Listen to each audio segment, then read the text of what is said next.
Thank you. Welcome to this meeting of the Healthcare and Wellbeing Scrutiny Committee being held today, Monday the 31st of March 2025. For those present in the meeting room, if the fire alarm sounds, please leave the building by the nearest exit and make your way to the fire assembly point in the car park. The agenda papers and other relevant information for this meeting are available for public viewing on the Herefordshire Council website. The Council is streaming this live meeting on the Herefordshire Council YouTube channel and is making a recording. Others are permitted to film, photograph and record public meetings, providing it does not disrupt the business of the meeting. If there are any members of the public present who do not wish to be filmed or photographed, please raise your hand now so that any such person filming or photographing may be aware of this. At the moment, there's nobody in the room. For participants in the room, please raise your hand to indicate that you wish to contribute. When invited to speak, press the button on the right-hand side of the microphone unit and speak directly towards the microphone. Please remember to turn your microphone off once you've finished speaking. Please ensure that mobile phones, laptops and other devices are turned to silent. I've done mine, so I'm leading by example. For participants in attendance remotely, can I ask that they use the raise hand feature within the system if you wish to contribute and to introduce yourself when called upon. Please note that only committee members present in the meeting room may vote. So item 1 on the agenda, apologies for absence. Apologies for absence have been received from Councillor Mark Dykes. Thank you very much. And item 2 is for name substitutes. Councillor Ben Proctor is present as the name substitute for Councillor Mark Dykes. And I welcome Councillor Proctor. Thank you very much for attending at short notice and your diligence towards this scrutiny meeting. Item 3 on the agenda is declarations of interest. Yes, Chair. Not a direct interest as such, but I am an ECHO volunteer. And that's for agenda item 8, I think it is. Thank you, Councillor Bartlett. Any other members wish to declare any interest on the agenda items? Nope. Okay, item 4 is the minutes from the last meeting, which was on Monday the 17th of February. The minutes document of the meeting held on the 17th are included in the agenda pages 11 to 19, 18 even. No matters of accuracy have been notified to the monitoring officer. Are you content that Councillor Andrews signs the minutes as an accurate record, as I was not in the meeting? Aye. Members? I wasn't at the meeting either, so I'll abstain. Everybody else is content? Yeah, who was present? Thank you. Item 5 on the agenda are questions from members of the public. The purpose is to receive any written questions from members of the public, and the committee have not received any questions on this occasion. Likewise, item 7 is questions from members of this council, and again, to receive any questions from members. The committee has not received any questions on this occasion. So we move straight on to item 7 on the agenda, which is a really interesting strategy paper. This is the Health and Wellbeing Strategy, and the purpose is to provide the Scrutiny Committee to review the progress and challenges of the Health and Wellbeing Strategy. We have a number of officers here today who will introduce themselves when they take their turn to ask questions or present any item. So we'll hand over to, I think it's Lindsay McCarty, please. Thank you, Chair. And good afternoon. Yes, this is the first time that the Joint Health and Wellbeing Strategy has come to the Scrutiny Committee. So I'll give you a little bit of the background, but obviously if there are further questions once we've completed the presentation, then please please do ask them. I've come armed with notes and laptop documents. So the health and wellbeing strategy is something that we have to produce. And in 2022, we undertook an extensive consultation process with a whole range of groups and organisations and with the public through an online survey, including, carers, care experienced young people, Gypsy Roma traveller families, LGBTQ people, older people, veterans, young people, women, refugees, a whole range of different groups and communities across Herefordshire. And we had 960 responses to the online survey, which included 17 from organisations. So they were collated responses, obviously, from organisations. And we had representation right across the county and in terms of areas of deprivation as well. So all of that information, together with the JSNA, and also the previous year we'd undertaken a children and young people's quality of life survey, all this information was put together to develop the strategy. And overwhelmingly, although there are 4 kind of strategic objectives for the strategy, and it is a long-term strategy, I would like to emphasise that. It's from 2023 to 33.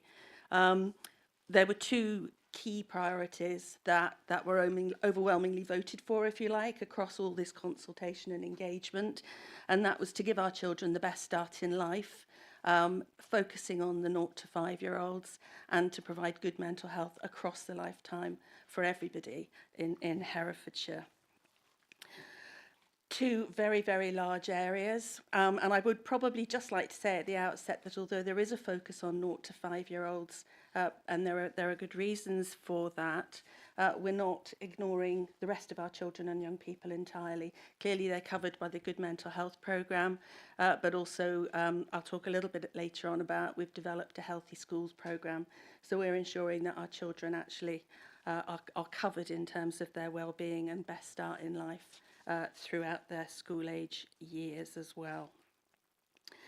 The overall objectives of the strategy are underpinned by 4 ambitions: that we all live in a thriving community, that the environments that we live in are healthy and sustainable, that people are able to fulfil their potential through a number of different kinds of opportunities that become available to them, and that people be empowered to take control of their own health. Clearly, very ambitious and really important and long-term for some of those. There is a focus on prevention that I think is key, and in terms of when we're looking at how we're demonstrating some impact, we need to be thinking about how much further upstream we can go and what kind of impact we can demonstrate from there.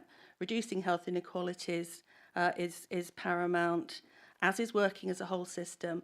And I probably also should just emphasise that this is a joint health and wellbeing strategy that the Health and Wellbeing Board is responsible for. And on the kind of the front cover of the strategic document, it is quite clear from the number of organisations involved that this isn't just a council strategy, it is a partnership strategy. And the whole emphasis has been on taking a partnership approach. There is some very general kind of background context, and certainly the JSNA Joint Strategic Needs Assessment summary review from covering kind of last year and just published earlier this year. There are opportunities to see some of the changes between the previous JSNA that was undertaken to inform this particular strategy. And if you're not familiar with Understanding Herefordshire, which has got all of our intelligence and data on it as a website, then I would encourage you to visit it, because there's some really, really interesting information and data on there, including some from the Office for National Statistics and census data, as well as our own JSNA. Excuse me. The other key kind of factor that was taken into account in developing the strategy was looking at the public health outcomes framework. This is a national framework that all local authorities sign up to reporting and recording data on. And the public health outcomes framework is really important, and the indicators are really important, particularly for us in terms of the long-term approach for this strategy. It's robust data, it's been cleansed, it's Herefordshire specific, it's really important data for us to kind of refer to and to upload onto. But sometimes there's a bit of a time lag, so it actually makes it quite difficult to be demonstrating impact in real time, if you like. So this strategy is not quite 2 years old. Some of the data on the outcomes framework relates to 23, 24. Some of it is a little bit more recent, but actually quite often it's at least a year old. And for some of the data that we collect, particularly around mental health, it's on a 3-year rolling basis. So the time lags are quite significant, I think, in terms of being able to demonstrate impact against those outcomes. But they are important for us, as I say, for the long term. So for each of the groups, I can go into a bit more detail about how the work across the 2 priority areas are being taken forward, because that's what I'm responsible for delivering against. We've been working with the groups to start to develop a dashboard, not just of these long-term outcome indicators, but also some proxy indicators, so that we're looking at what service data are we collecting, what are the uptake figures, what kind of impact are people saying that various pieces of work are having on them or their families or in their communities. What kind of case studies can we produce, because that brings things to life a little bit more. So we're starting to develop a whole other set of, as I say, proxy indicators, which we can bring up to date. And a really good example of that is actually on, I do apologise, I haven't numbered the pages. But where we're looking at smoking at time of delivery, at time of the baby's birth, we're looking at something around about 8.8% we're recording at the moment on the public health outcomes framework. But in actual fact, as of December 2024, if we look at the service level data from midwifery, we're looking at 6.2%. So we're just about nearly at the national target. So actually that gives an indication of where we could use some real-time data, which gives a picture of where the trajectory is actually heading. Obviously that then needs to be uploaded and cleansed and all the rest of it, but at least it gives us a slightly better picture. We also have undertaken some evaluations, so I haven't enclosed them in the paper because I've only just recently got them, but as part of the strategy, the Herefordshire Together programme of work was developed across the 2 priority areas. So local communities and groups were awarded some funding to be able to take pieces of work forward. The full evaluation report on that, which is going to be very important to have, will be due next month. But I do have little snapshots of some of the work that's been happening across the county, if anybody's interested. I won't go through all the details around Best Start in Life, but the 2 core priorities, as I say, were Best Start and good mental health. And I think one of the things that we've done, I think very successfully, I'm really proud of it, is we had developed 2 implementation plans for each of these core priority areas. And within those implementation plans, we wanted to make sure that children enjoyed good health and well-being, were protected from harm, can achieve their early milestones, and that parents are well supported both before and after pregnancy. So we've got the outcome indicators for measuring some of those. We've also got in the implementation plan some key actions that we've reported against. And I know that there was a lot of documentation that came out as part of this paper. But if you're looking at the implementation plans, both for Best Start and for good mental health, you'll see that there's an awful lot of progress that's been made. There's a lot of green in terms of the RAG rating on there. And it gives us an opportunity, I think, to then say, okay, we're coming up to 2 years into the strategy. Now is the time to review and rethink, what do we want to do with the implementation plans? Are there new actions? Are there still some areas where we've got some major concerns? Are partners saying that they're not able to make some progress on any of these? We are reporting to the Health and Wellbeing Board twice a year for each of the implementation plans. We're reporting to 1HP twice a year for each of the implementation plans. And so there's robust governance in terms of how we're setting the actions, where we want to go next. And in terms of the partnership groups themselves, there is a Best Start in Life early years partnership group, which operates right across with children's, with colleagues from the NHS, from education. We've got a whole range of partners that sit on that group.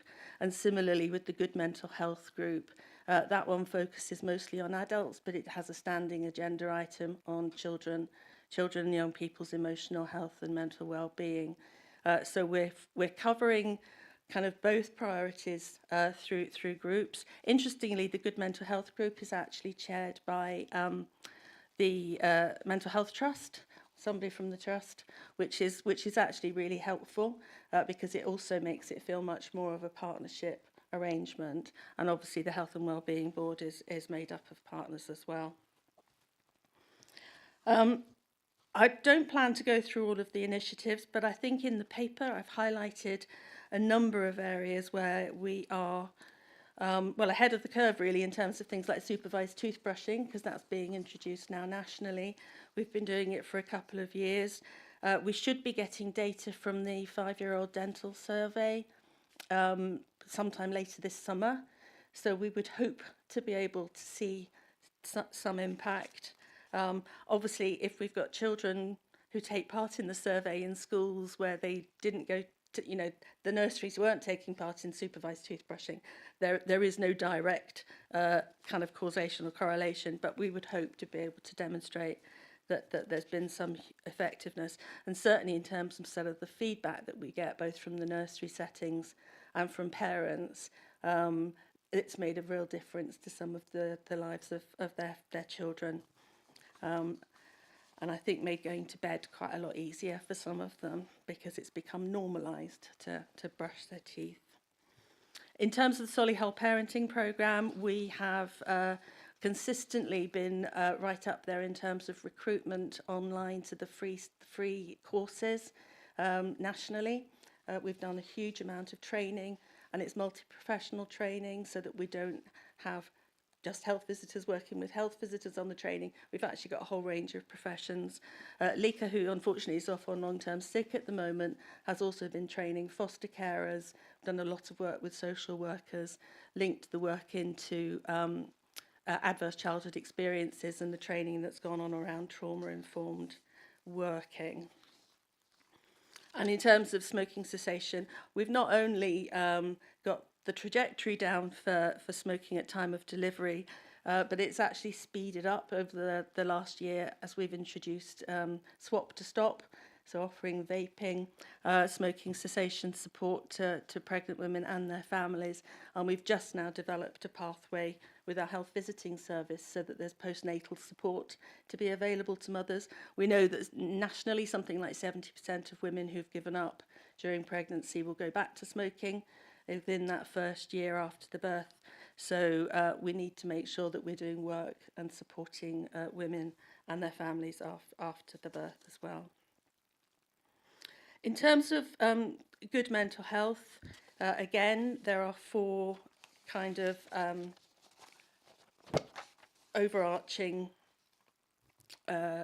goals that we want to achieve, overarching ambitions around people feeling satisfied with their life and having a positive sense of well-being.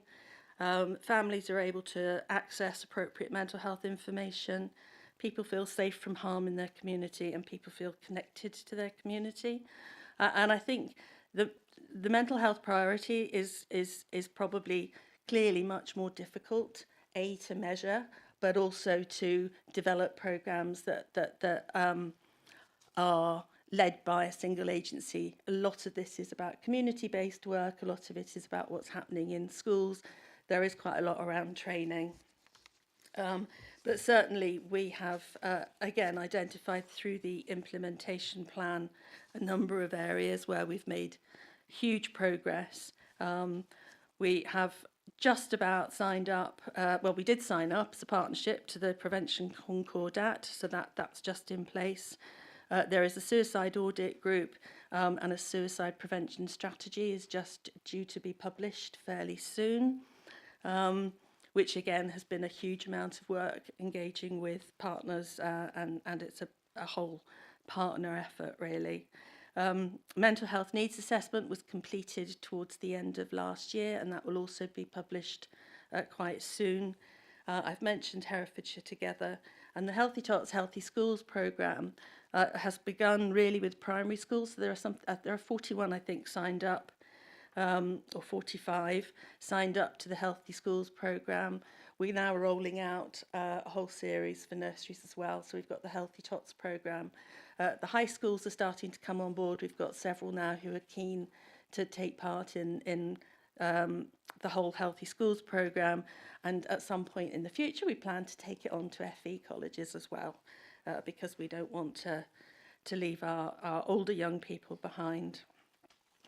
And I think one of the other things, we've done a lot of work with our special schools, and I think one of the things that probably is worth mentioning is that it was noted within the latest Ofsted inspection for our SEND inspection that the introduction of the 3 to 4 year health check, development check, which was actually introduced in the new 0 to 19 contract for health visiting and school nursing last April, was commended. So the health visiting work with this additional check, which isn't a mandated check. We just wanted to have it in Herefordshire because we knew that our children and young people were struggling prior to starting school with speech and language, with some of the developmental skills that they need really to have in order to start school.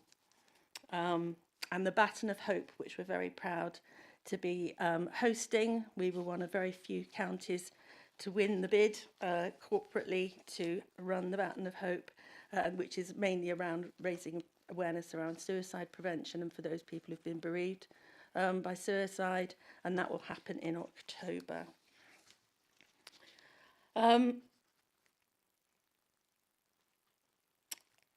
Looking ahead, as I said, really, I'll not go on any longer, but I think looking ahead, what we want to be doing is able to demonstrate more quickly the progress that we're making so that we can report that back more quickly to the Health and Wellbeing Board.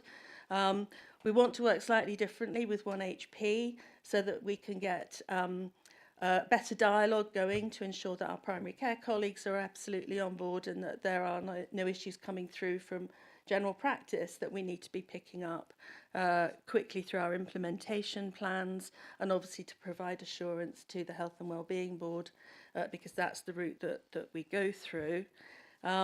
We want to revise the action plans. I'm going to start calling them action plans, I think. They're implementation plans.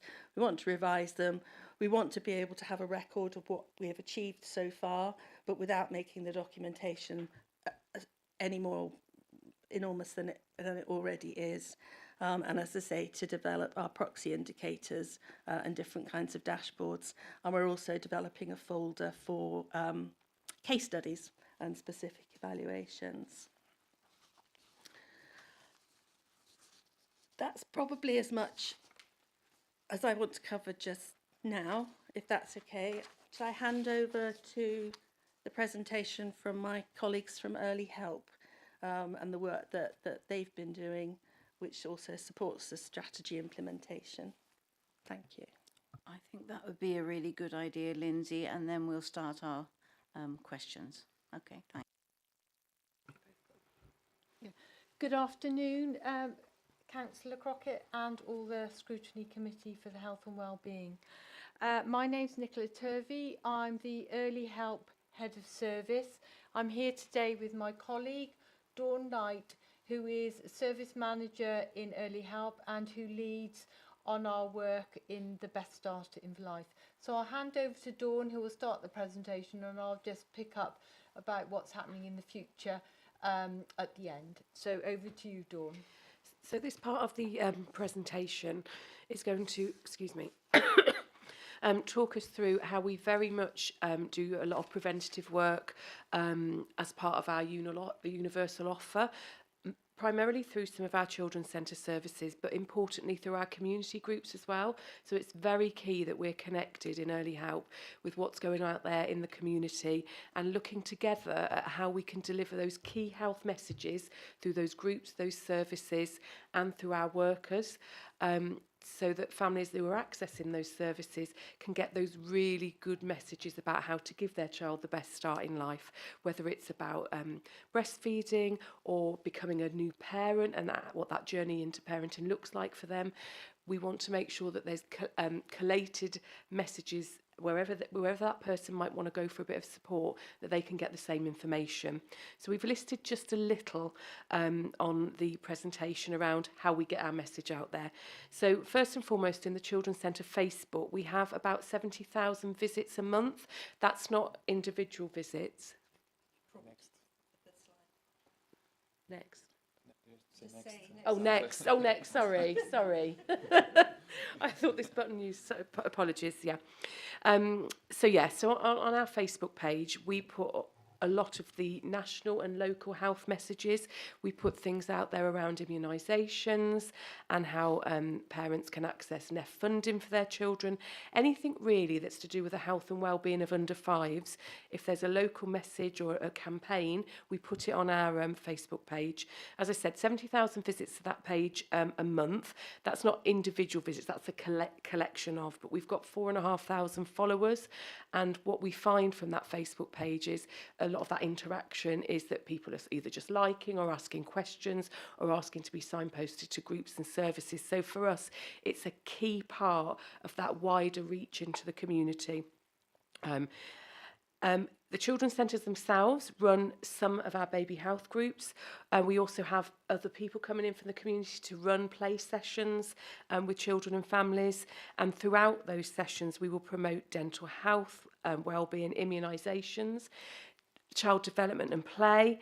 And that's people coming together in different centres. We've got 5 centres across Herefordshire. On average, we have about 1,200 children and families come into those sessions each month where they're given direct access to a health visitor, if it's one of our baby weigh-in clinics, but also one of our support workers. So if they did want to ask specific questions or have signposts to support, they can do that from those groups. That doesn't include, because all of the centres have one-to-one meetings with midwifery, health, speech and language. We have special SEND sessions. So that 1,200 a month is just people coming really to play and information sessions. Chat, some of you may have heard of Chat. We're incredibly proud of Chat in Early Help. It's our online, our telephone service, and it can be accessed online. We've got a website for it. It's confidential, so any family living in Herefordshire who've got any problem, however small it might seem to us, can ring that Chat phone line and speak to a person who they can talk to about what's going on for them, what they've tried to do to help themselves, and talk together with that Chat advisor to think about the next step. So that's preventative. It's giving the power back to that child and family for them to talk to somebody and have somebody to think with them what they would like to change and how that's going to happen. That doesn't always mean that they're going to have a targeted piece of support. Sometimes it might be that we can give them good advice and guidance to improve their mental health, their well-being, their family life. We give them that direct information there. You've probably also all heard of the Talk Community Directory, so that's an online place that we've now put a virtual family hub on there, so families and children can go on and at their fingertips can access information for themselves as well. And we've worked in partnership with Talk Community to get that up and running. So first and foremost, it's about that empowering. What can people do for themselves? How can they basically find out what's available for them in the community? Our colleague Emily Lowe, who heads up Talk Community, she can't be here today, but I'm just going to briefly go through her slides. So if we could have the next slide, please. Dawn, can I just ask you something, Sure. please? I note on that slide that in some places you're actually explaining any abbreviation. So I'm glad you spoke about SALT, because I wasn't Yes. aware that it was speech and language therapy. Yes. I was racking my brain to try and Okay. get it. So I'm glad you said it. So if you could write that in full at each point, you know, when you first mention it, because you've done it then with SEND. So Okay. special educational needs. Yep. It's just so that anybody who's not in this environment doesn't get it muddled up with winter road surface salting. Okay, that's a great point, and I'll Right, remember thank to you. do that. Sorry, Thank sorry you. to interrupt, Dawn. No, not at all, not at all. So I'll just give you briefly a little bit of the Talk Community offer. So helpfully, Emily's done that on her slides. So there's a list of initiatives here that Talk Community are doing with children and families in the community. So they're here for Herefordshire holidays, as it says on there. It's those free holiday clubs where there's meals and activities for those children who perhaps couldn't access that. The Household Support Fund, again, that helps families to obtain essential items that might help them to contribute to their child's development and well-being. It could be that, you know, they want to offer healthy meals to their child, but they perhaps haven't got a cooker or an access to a fridge. So that sort of Household Support Fund is essential there. And as I say, there's the Families in Need scheme, the Winter of Wellbeing. I think that's Talk Community have been doing lots of activities in the community that people can all attend, and you'll all know about those centres that open so that families can go in sometimes just to get out of the cold and have a hot drink. So there's lots of things that our colleagues are doing in Talk Community. And moving forward, Talk Community are going to have a bigger input into the children and families agenda. What we're currently doing, and really exciting this week, we're interviewing for the children and families community development officers. So these will be 2 officers that will be supporting our community partners to firstly identify and work with families in the community. But if they're aware that there's some issues going on and they might need a bit of wider support, we're going to have a really good training programme so that those Talk Community officers can support the community to address that need at the point of asking for those families. So what we would refer to at right help, right time. So that's brilliant. And then, excuse me.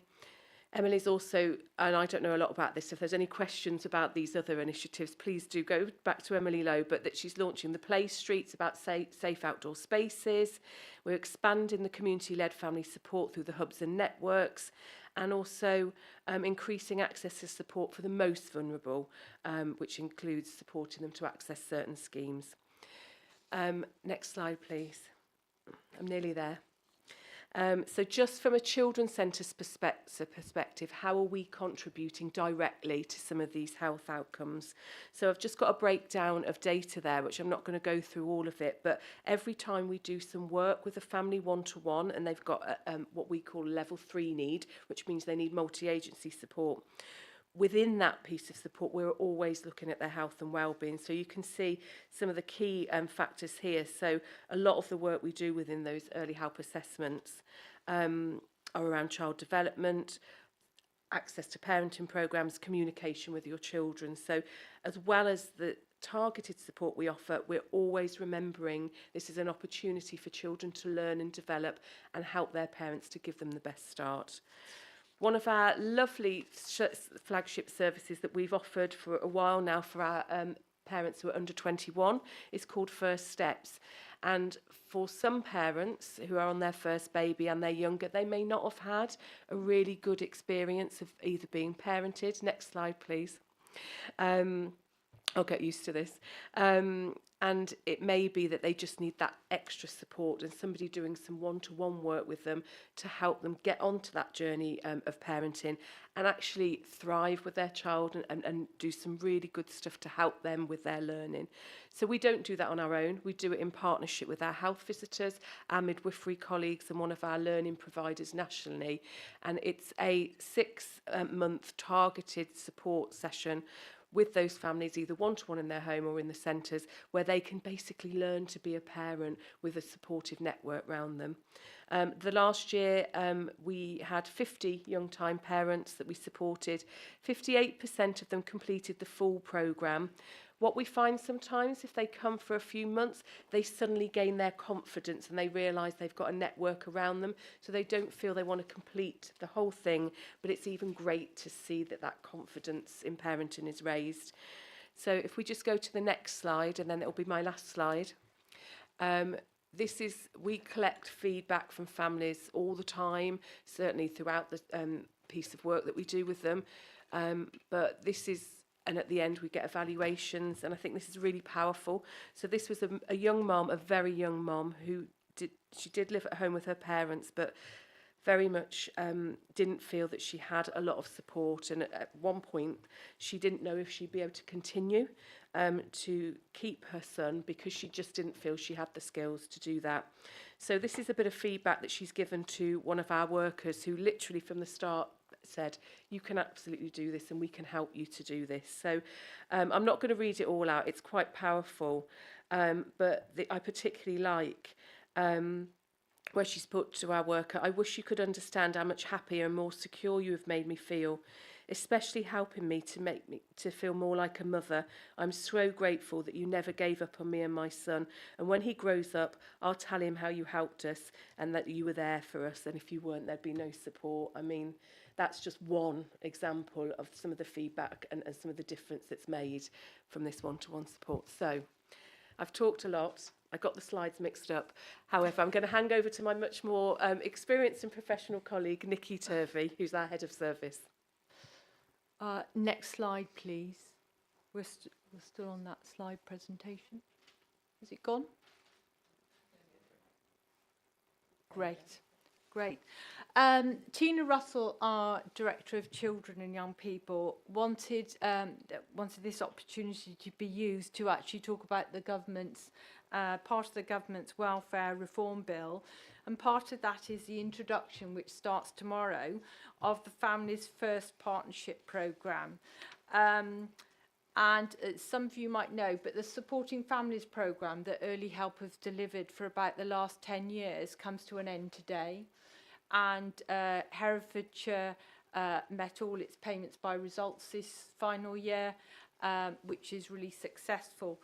But this Families First Partnership programme, it's putting children and families at the centre of all we do and brings all our key partners together. So those key partners that Dawn has talked about as well, but there's schools, health, police, voluntary, faith and community sectors to lead on local transformation and to help to deliver improvements for children and families.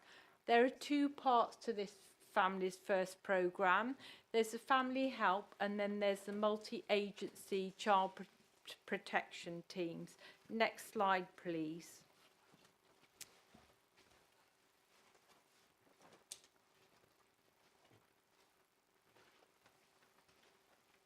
Next slide, please. Oh, sorry. I can't see from here. Great. Okay. So what's Families Help about? It's going to merge the strengths of our targeted early help work and the Section 17 work, which is the children in need work that at the moment social care is doing. And it's building on that, on the flexibility on who leads the work with families and supports families. So this is, we've already started this because there was a restructure within children's services at the end of last year, and some of our early help family support workers have moved into our social care teams to be doing that work with our children and families who most need it. And then another part is the bringing in of multidisciplinary teams, so delivering support out of community-based settings. And again, as part of our restructure, we moved into a locality working model in children's services. So some of our teams are now located in Leominster, Ross, and in here in the city in Plough Lane. Also, we have become more restorative in the names of our teams. So our children's child protection and court team is now called the safeguarding and support, which is far more restorative for families. And the programme also talks about establishing a family help lead practitioner role. Now, this is something we've had in early help for a very long time, where the family decides who's going to be that lead person when they have an assessment, and who will be the lead person holding all those other agencies together in supporting them. So we've already started doing that in Herefordshire, which is great. We are also going to be, instead of having two assessments within children, so at the moment we have an early help assessment, and then if the family requires social care intervention, they have a child and family assessment.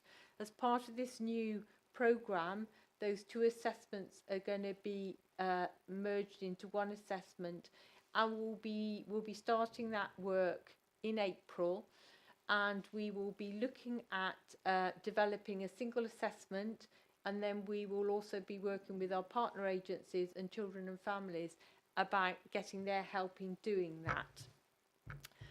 And finally, it's about reforming our approach at the front door to decision making and reducing stigma. Well, again, Herefordshire's sort of already a bit of ahead of the game, because we have our chat team, our children's help and advice team, are already sitting at our front door in our multi-agency safeguarding hub. So they're already doing that, offering that advice, guidance and support right at the first time they're coming into children's, which is really positive as well. Next slide, please. A bit more on the family help, what we're doing. So in early help, through the Supporting Families agenda, we've already had this team around the family and 8 weekly review meetings, and with professionals, lead professionals, so not only from the council but from our partner agents, for example, our health visitors, and especially our schools, primary and secondary. There'll be lead professionals in those organisations as well, being that key person for that family who has a package of support.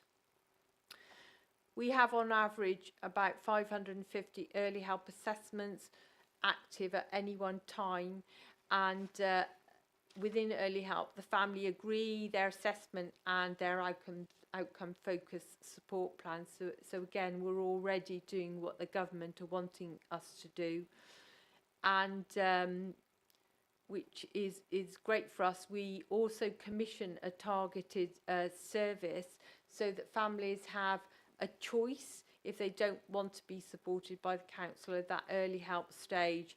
And from April, from tomorrow, we will be having Venture, has got that contract to deliver that, and they have been delivering another targeted support for us, so that's really great that they're continuing to do that. And then finally, within children's services, there are already examples where we have these multidisciplinary teams. So within early help, we have 1.6 full-time equivalent specialist domestic abuse workers from Women's Aid, and they're sitting with us in early help. And then the ECHO team, and Dawn, you might have to help me on what ECHO stands for. We will fill that in the slide. Edge of care. Edge of care. Yeah. Doesn't quite fit in, but yes, edge of care. They already have 2 domestic abuse workers and 1 substance misuse worker in there as well. So we'll be building on that. And then the final slide, please. Next step. So what will we be doing now? So as I've said, we will be developing our single assessment. We will be expanding on our lead practitioner role, lead professional role into that children in need.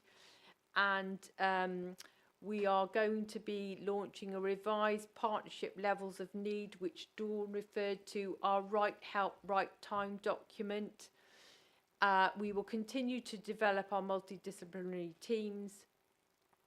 And then families will retain their family support worker. If they start off in early help, they will retain that worker as they move into children's services. And then we will ensure we have regular children and family user feedback through our quality assurance programme, which is building on what we already have in early help, and we've already got a lot of that in children's social care now. That's really developed over the last 9 months. And that's all from me. Thank you very much. Thank you, Nicola, and a big thank you to Dawn as well. I wanted to say wow, but I'm not referring to the Winter of Wellbeing. This is just a general wow. What a piece of work, and what a huge strategy. Yes, spanning over 10 years, but so much that we can learn from it and expand on.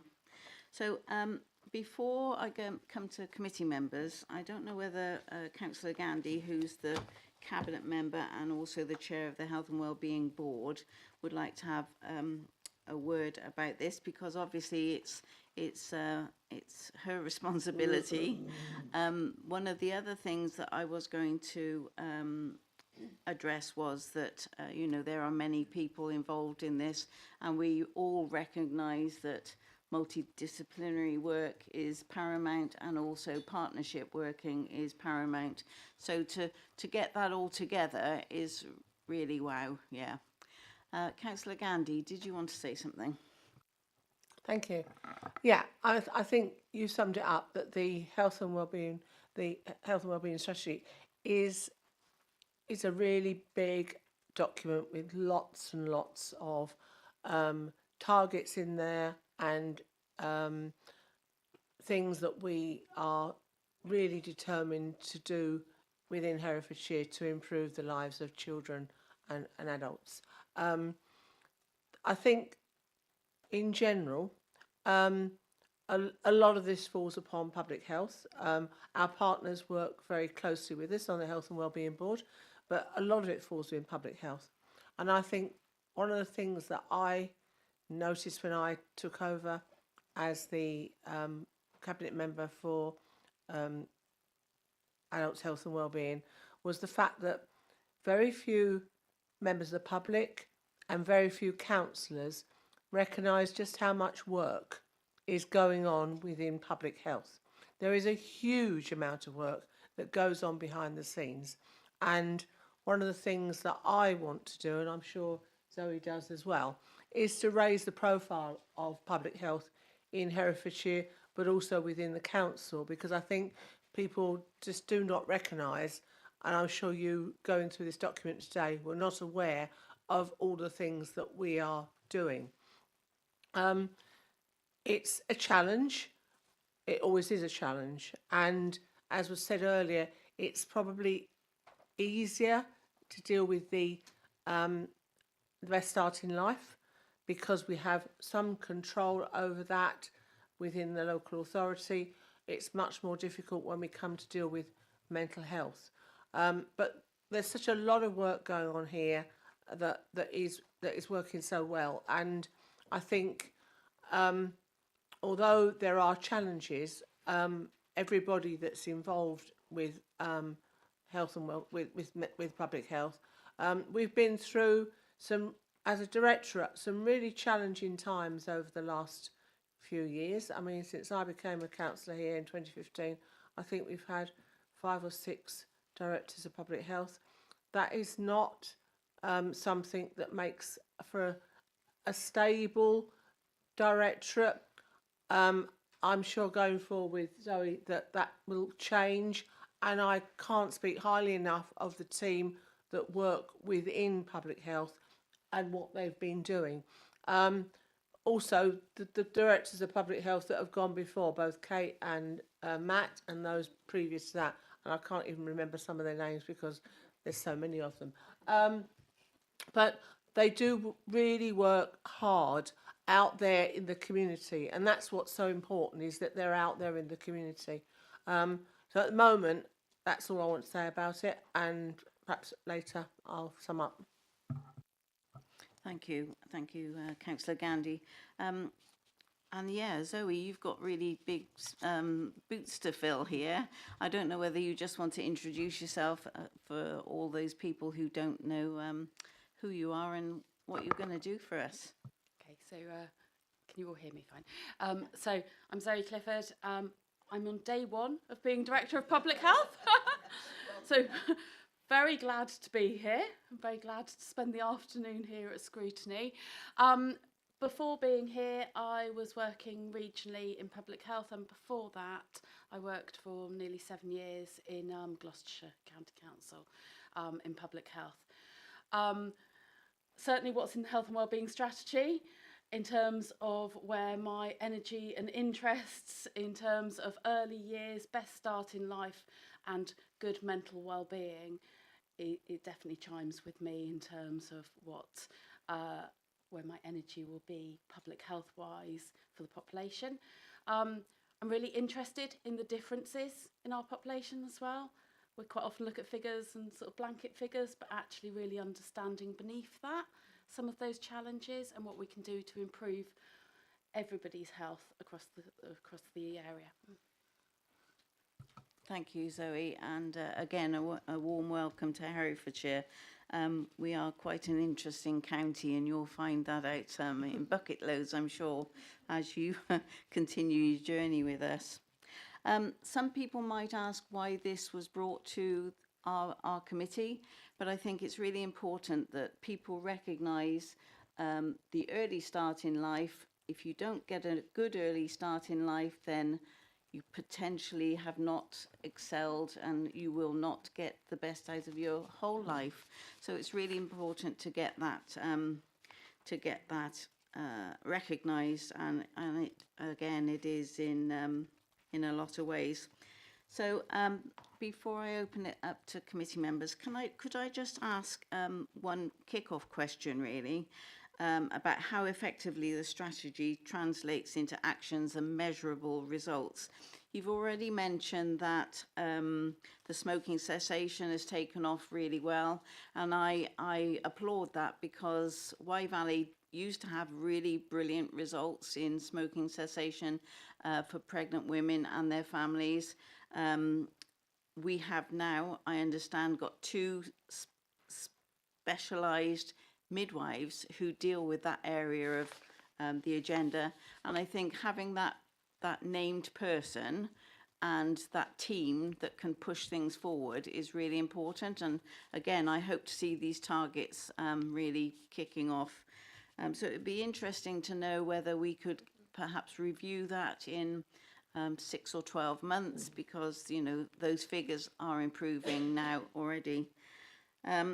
The other thing that I was thinking about was Nicola touched on a really important point about using the right terminology when you're speaking about what people need or what we're offering them. It has to be in recognisable language for everybody to understand. And I think that's where we come in as a committee, that we need to make sure lay people like us are projecting that to our constituents and our residents. Sometimes officers do officer language, and we have to try and think, oh, what is that? But again, I think that's all coming through now, that things are put in a much more understandable format. So are there any other specific examples where the strategy's led to tangible improvements?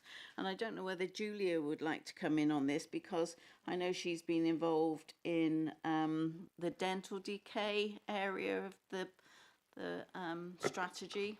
Julia? Yes, thank you, Councillor Crockett. Hi there, Julia Stevens, Public Health Lead for Children and Families. I oversee the Best Start in Life implementation plan, and I also chair the Early Years Partnership Group Board that is responsible for the rollout and the delivery of that plan. In relation to oral health, as you will probably be aware, we have quite a problem in Herefordshire for our 0 to 5-year-olds in the amount of cavities that our young children are experiencing. And some of the work we've done locally is, a couple of years ago we introduced supervised toothbrushing. You'll now know that our new government leader is actually rolling that out in Pacific areas, including Herefordshire, for certain targeted schools. We're ahead of the curve on that, in that we already have over 45 schools in Herefordshire that have signed up to supervised toothbrushing. Many of those are in our deprived areas, not all of them. But as with oral health, you can get oral health in areas of deprivation, but you can also get poor oral health in our more affluent areas. So it's quite a spread. We've done an awful lot of work around supervised toothbrushing, which has seen some phenomenal results. Now, at the moment, those are anecdotal. We are hearing from dentists about children that have been involved in supervised toothbrushing for only up to 3 months in certain schools, and had been predicted that they were going to have a large number of teeth removed. Yet when they went back to the dentist 3 months later to have those teeth removed, they didn't need to remove so many because the supervised toothbrushing scheme they'd been involved in had done its preventative work, which I think is fabulous. We will learn more, as Lindsay said earlier, in relation to what our prediction is currently for those children, having done the oral health survey. And we'll get the results of those hopefully by the end of the summer, early autumn. That will give us a good indication of where we're at.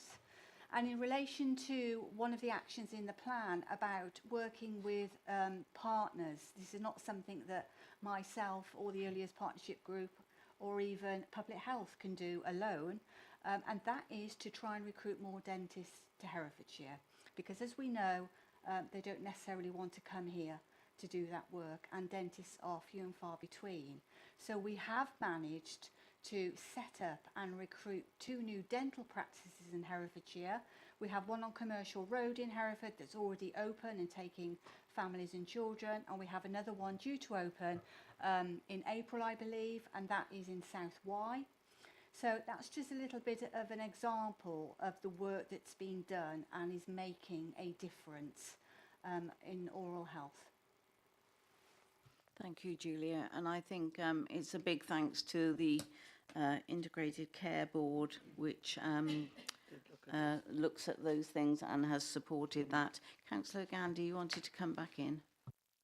Yeah, I think the work that we're doing in the schools is really good, and I think we as was said, we are ahead of the curve with this. I think where we have a problem is access to dental services, because those that are coming forward are not necessarily going into the rural areas, and people in rural areas not only don't have necessarily the access to a local dental practice, but they don't have the public transport to get to a dental practice either. And that's something I think going forward we have to really look at as to how we can try to get either dental practices to open up, whether we have a mobile service or whatever we do, but some form of way of improving access for people that live in the rural communities that don't have access to transport of their own. Again, I think that's a really valid point because of our rurality in this county. Just one other question from me before I open it up to other members. Why have we used fingertips? I've never noticed them in our strategies before. It seems to be a new data collection service. Lindsay, you want to come in? Thank you. I might let Zoe answer that one. Yeah, I'm quite happy to. So Fingertips is a national tool. Lots of people aren't familiar with it, but it really enables us to be able to see how we compare with local authorities, but then how we compare with the rest of the region and how we compare nationally. So because of that, it's a really robust data set. I think somebody made the point earlier about the time lag on it though, and that is a problem with it. So we're looking back a year or 18 months on some of those. So we really need to make sure we've also got some good local data in there as well to be able to see what was it like 3 months ago, 6 months ago, rather than 18 months or so. Yeah, that was my initial thought. When I looked into fingertips, I thought, oh, this is a bit out of date, but good to put that local perspective on it.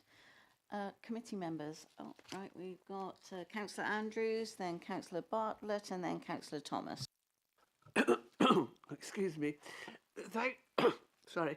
Thank you for the talk, the description of family help. I found it most interesting. But the words family help is quite a diffuse title. It doesn't really give you much of an impression of what you actually do. But specifically, I'm asking, as a councillor, I get asked for help for families for housing and also financial problems. Do you offer help in those two fields, or do you refer them to other organisations? Right, so the Children's Help and Advice team, they've got the telephone helpline, and they would be signposting families to actual help out there. So with housing, it will be Housing Solutions, depending on what it is, but there's Housing Solutions. Then there's also Talk Community, who's got a whole page on Money Matters and support that way. And then if they have very specific needs, so perhaps more underlying problems as well, then there could be that offer of an assessment of all their needs and that targeted support with perhaps a family support worker helping them on a sort of family one-to-one basis. Councillor Bartlett. Thank you. And thank you everyone for a very comprehensive presentation. And welcome to Herefordshire. Just thinking about the strategy itself, what interests me, as much as the detailed work that we're doing, is so we've got a 10-year strategy that's been put together from what we know about ourselves in partnership with a number of health partners, etc. And that has 4 objectives. And for ourselves, or the Health and Wellbeing Board has chosen, because of the need, has chosen to look at children, young families, and also mental health, which then gives themselves a set of another set of 4 each progress targets. So in trying to understand a 10-year strategy, first question is, are best start in life and mental health going to be our priorities for 10 years? How, and if they are, or they're going to change, how does that happen?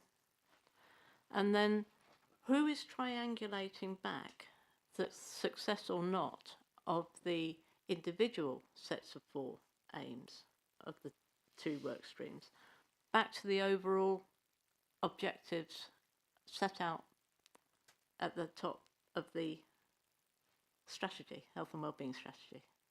Do those 3 make sense? Just that kind of like triangulation of what we're doing, do they fit, what's happening going forward? Thank you. Yeah, really good questions. The strategy is set for 10 years.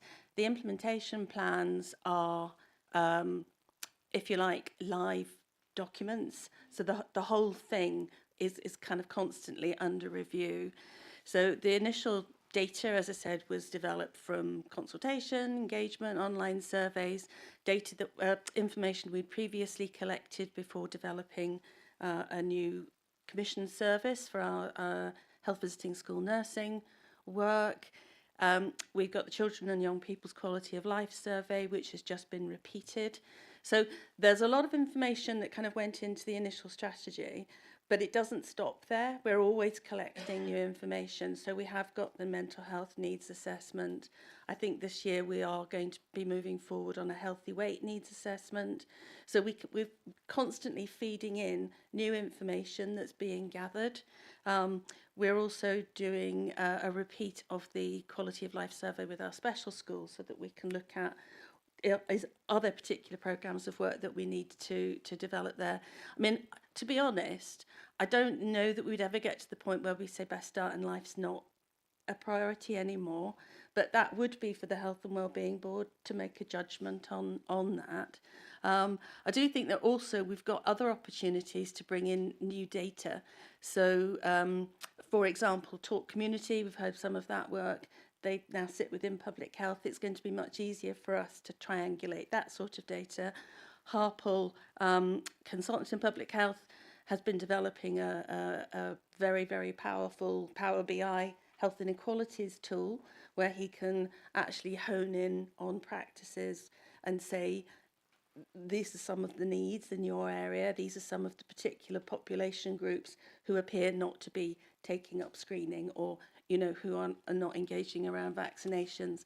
So over the course of the next year or two, we actually want to pull all of this information. The Community Safety Partnership now sits in public health as well and is developing dashboards there. So I think there's a real opportunity for us to say we need to have this information and it needs to be collated more effectively. Quite how we'll do that, I'm not 100% sure, but that's partly why Mohammed is involved in developing it. One of our other consultants in public health has got kind of responsibility around some of the intelligence work. So he led on the development of the dashboards. That's Rob Davis. And will help kind of support some of that work, but we work very closely with the actual health intelligence team as well. So we're kind of constantly looking at where we get the data from. Are there new surveys going out? There will be a community wellbeing survey repeated this year or at the beginning of next year. So we've already got information that says, for example, children and young people, you know, it shows differences in terms of the percentage of young people who were reporting that they spent their free time outside or that they didn't, or that they had hobbies or that they were bullied at school. So we've already got some data that we can progress. So it is tricky at the moment to see a really clear line as to where all these things fit. It was also fairly recently that we discovered the nurseries collect a lot of data themselves about what goes on in nurseries, and some of it's health related, very much like children's services data. So we actually want to make sure that we're capturing all the right things to be able to demonstrate progress, whilst at the same time making sure that we're capturing the right actions in order to demonstrate progress against our longer term public health outcomes indicators. Does that answer the question? It answers how you're doing the 4 priorities for young people. Doesn't tell me how I would be able to look at what you've done and recognise that the strategic vision of living in a thriving community or living in an environment that is healthy and sustainable has been improved. And that was the bit of triangulation I was more interested in, because there must be other things going on in public health as well as the rest of all of our partners to try and make those things happen. But where is the link between those big pieces of work we're doing to show that things like living and thriving community? So, I mean, obviously, take smoking again. It's great because people will be empowered to take control of their health. Getting somebody to stop smoking is really great for their health, and that's really empowering. So it's looking to make sure that those links are there to go back and say, well, look, this is the strategic vision, and this is how we are influencing it. Yes, thank you. I think some of that probably would come back to case studies and feedback. So the Herefordshire Together projects that I mentioned earlier, there is a lot of that information that comes through, and similar to the to the feedback that Dawn presented, people saying they feel more able to, or that they feel, you know, their mental health has improved because there was an opportunity in their local community for them to engage in something. So I think for me, part of it is about bringing to life some of the qualitative evidence that we've got and linking it, as you say, to the kind of key objectives, as well as using the quantitative data. But it's a really good question, and I will go away and think about how we make sure that the two core priorities are also linking to those overarching ambitions. Yeah, thank you. Otherwise, you just, you know, you are doing really good work, but then you just focus on that route. And over 10 years, you could end up with a drift away from the whole purpose of the strategy in the first place. Sorry, I should have said we have set trajectories as well as to where we want to be. So we've got some targets, we've got some trajectories as to what we're aiming for. And so if we need to change course a bit, then we will be able to do that. But we're also going to develop some kind of visuals. So we've got some like that, but we want to be able to demonstrate that how we've made progress over time. So we'll get the trend data. Earlier, Kristen was telling me that our National Child Measurement Programme information, we've now got so many years' worth of information about children's weight at reception age and year 6, that we can actually look at some of those children now as well, and see where they are and how they've progressed. Thank you, Lindsay. I think it's really important that we reflect on, you know, our data, our statistics, and see where we've come from and where we're going to. I don't know whether Harper wants to add anything to that in a minute, but I know Hilary Hall, who's our Director of Community Wellbeing, wants to come in. Thank you, Chair. I think it's a really interesting challenge you've set us there in terms of how we demonstrate the breadth of what we're achieving against the strategy, as opposed to how we're delivering against an action plan or a set of indicators. So challenge accepted, and we'll reflect on that. I think the other bit I wanted to say was that we've made it clear in the strategy that whilst those are the two core priorities, we have said as part of reviewing, because 10 years is a long time and things change, that we would switch focus if we needed to away, not suggesting they're no longer priorities, but to focus on other things. So I think that that is still there, and that is still an option for the Health and Wellbeing Board if things change, if is data that comes to hand where we say we're going to switch and put more focus on something else, or on one of the core supporting priorities that are in the plan. Hope that's helpful. Thank you. And Lindsay, you're blocking, and I thought it was Harper there, but it's not, it's Mohammed. Yeah. So Mohammed, did you want to add anything to this? Thanks. I'm Mohammed, I'm Public Health Program Officer. Just to add, like Lindsay mentioned, basically that this strategy and this work is partnership based. And the data that we are collecting is not only public health data, but it's data from different partners. And we recently, just basically 3 days ago, we got the new data for the vaccination for children. And it's encouraging, so it testifies the work that also other partners are doing alongside public health.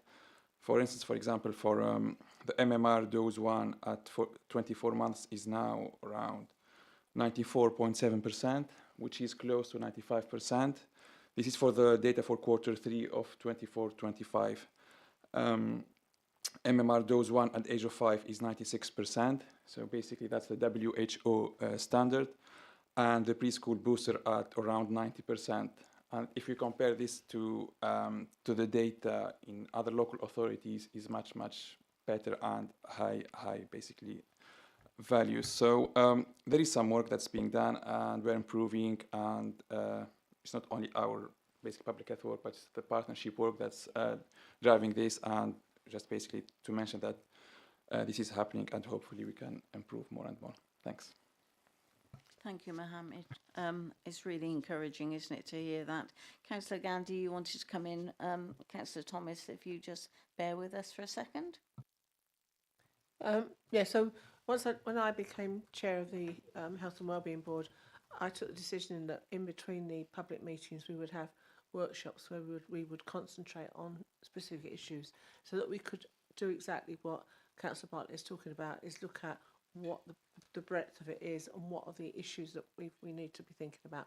And one of the issues we've been looking at is obesity, and you will see that actually the rates of obesity of children going into school now is actually coming down. I'm not saying that's because of the work we're doing, but let's hope that it is. But we also looked at things like the vaccinations, and that's been improving, and also things like mammography, people taking up mammography scanning, because that's obviously so important. And I'm so delighted that there is a national campaign on the television at the moment about that, which is really, really important.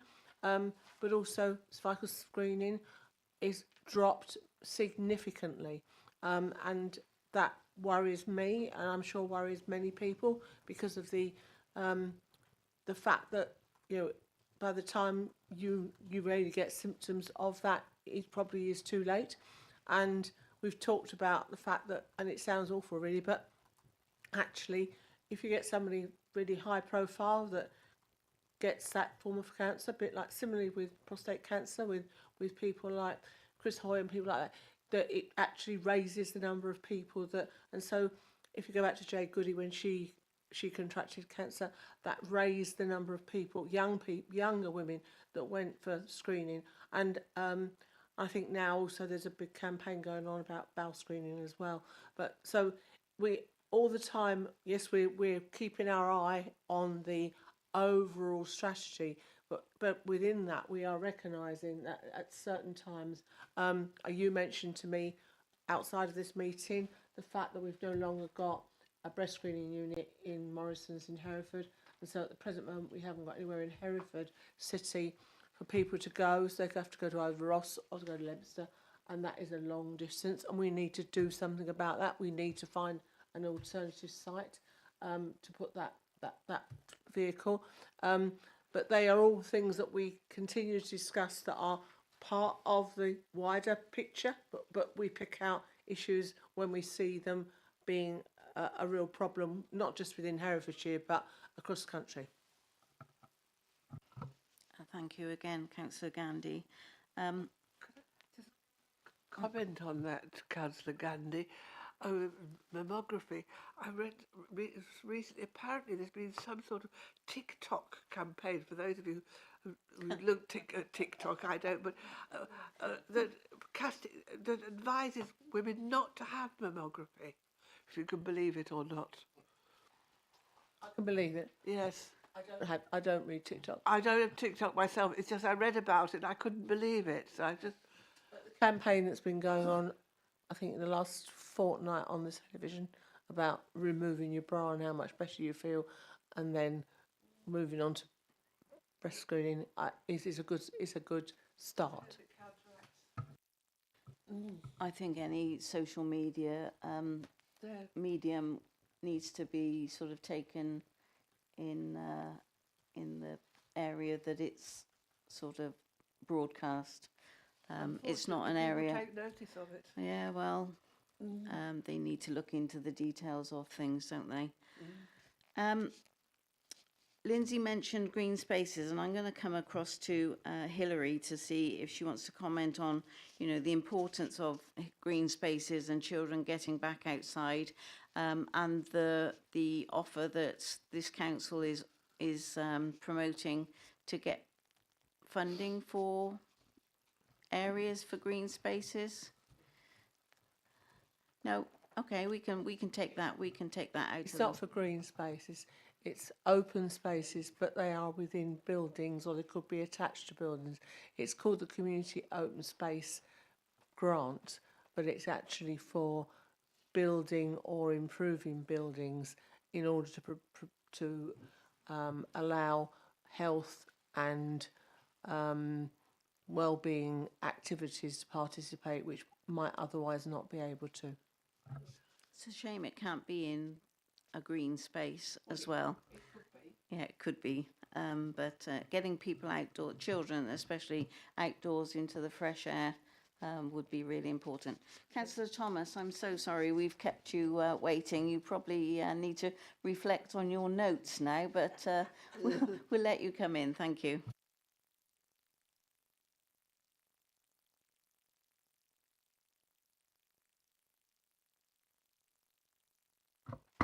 Yeah, large body of work, well done.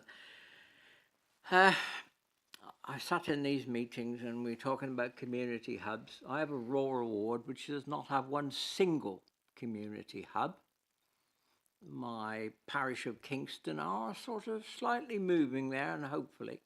I also have only 2 doctor surgeries, one which is very non-active in virtually, anything. The other one, which is actually quite active, Kingston surgery is very active, and they do a lot of with children. So just remember that when you are that not everybody has community hub. I know we're relatively close to Hereford, but you know, wonderful strategy. But in the last since July, this new government, are determined to cut every amount of money up from us already. As you're probably all aware, we lost 7 million just in this county. What strategy do we have for, well, I can only really call it reduced service, rationing, because obviously if they come and they cut out another X 7 million, we are going to have to reduce our services. And do we actually have in the back, even if it's only on a fag packet, for a reduction in services? Because it worries me that we are trying to help absolutely everybody. A friend of mine was at a food bank the other day and made a comment on a lot of the people in there that came there didn't look like they really needed any food, but that's neither here nor there. But how can we keep up this strategy if we don't have the money? It's all about the money, isn't it? Lindsay, did you want to come in? I'm happy just to say something about the priority areas, because actually we've not really had any additional resources to get as far as we've got so far. It's how the partnerships have come together, how services have kind of changed a bit. So I'm hopeful that and there's such a lot of energy now from the partnerships that I'm hopeful we would be able to continue for as long as possible. Corporately, obviously, I can't respond. Thank you. I don't know whether any of us know where it's going to lead. Councillor Davis. Thank you, Chair. And thank you for the presentation on the strategy. Really, really good piece of work. Really impressed. I like the early help, best start in life. I think that's really key that we have that. I'm a bit concerned that maybe we might have to turn into look at the other end of the scale as far as our retired and ageing population, because that could be the next crocodile closest to the canoe. So consequently, that could be something that's going to come along to bite us. Although, having said that, part of the strategy and the empowerment of people with their health, I think, is really good. I'm really grateful for the dental increases that we've had with the 2 potential, one that's already open and the new one in South Y. I think with the potential for increasing housing in that particular area, that might be overrun very soon. And I am concerned that a lot of the dentists have closed and gone private that were DHS, so that's a concern.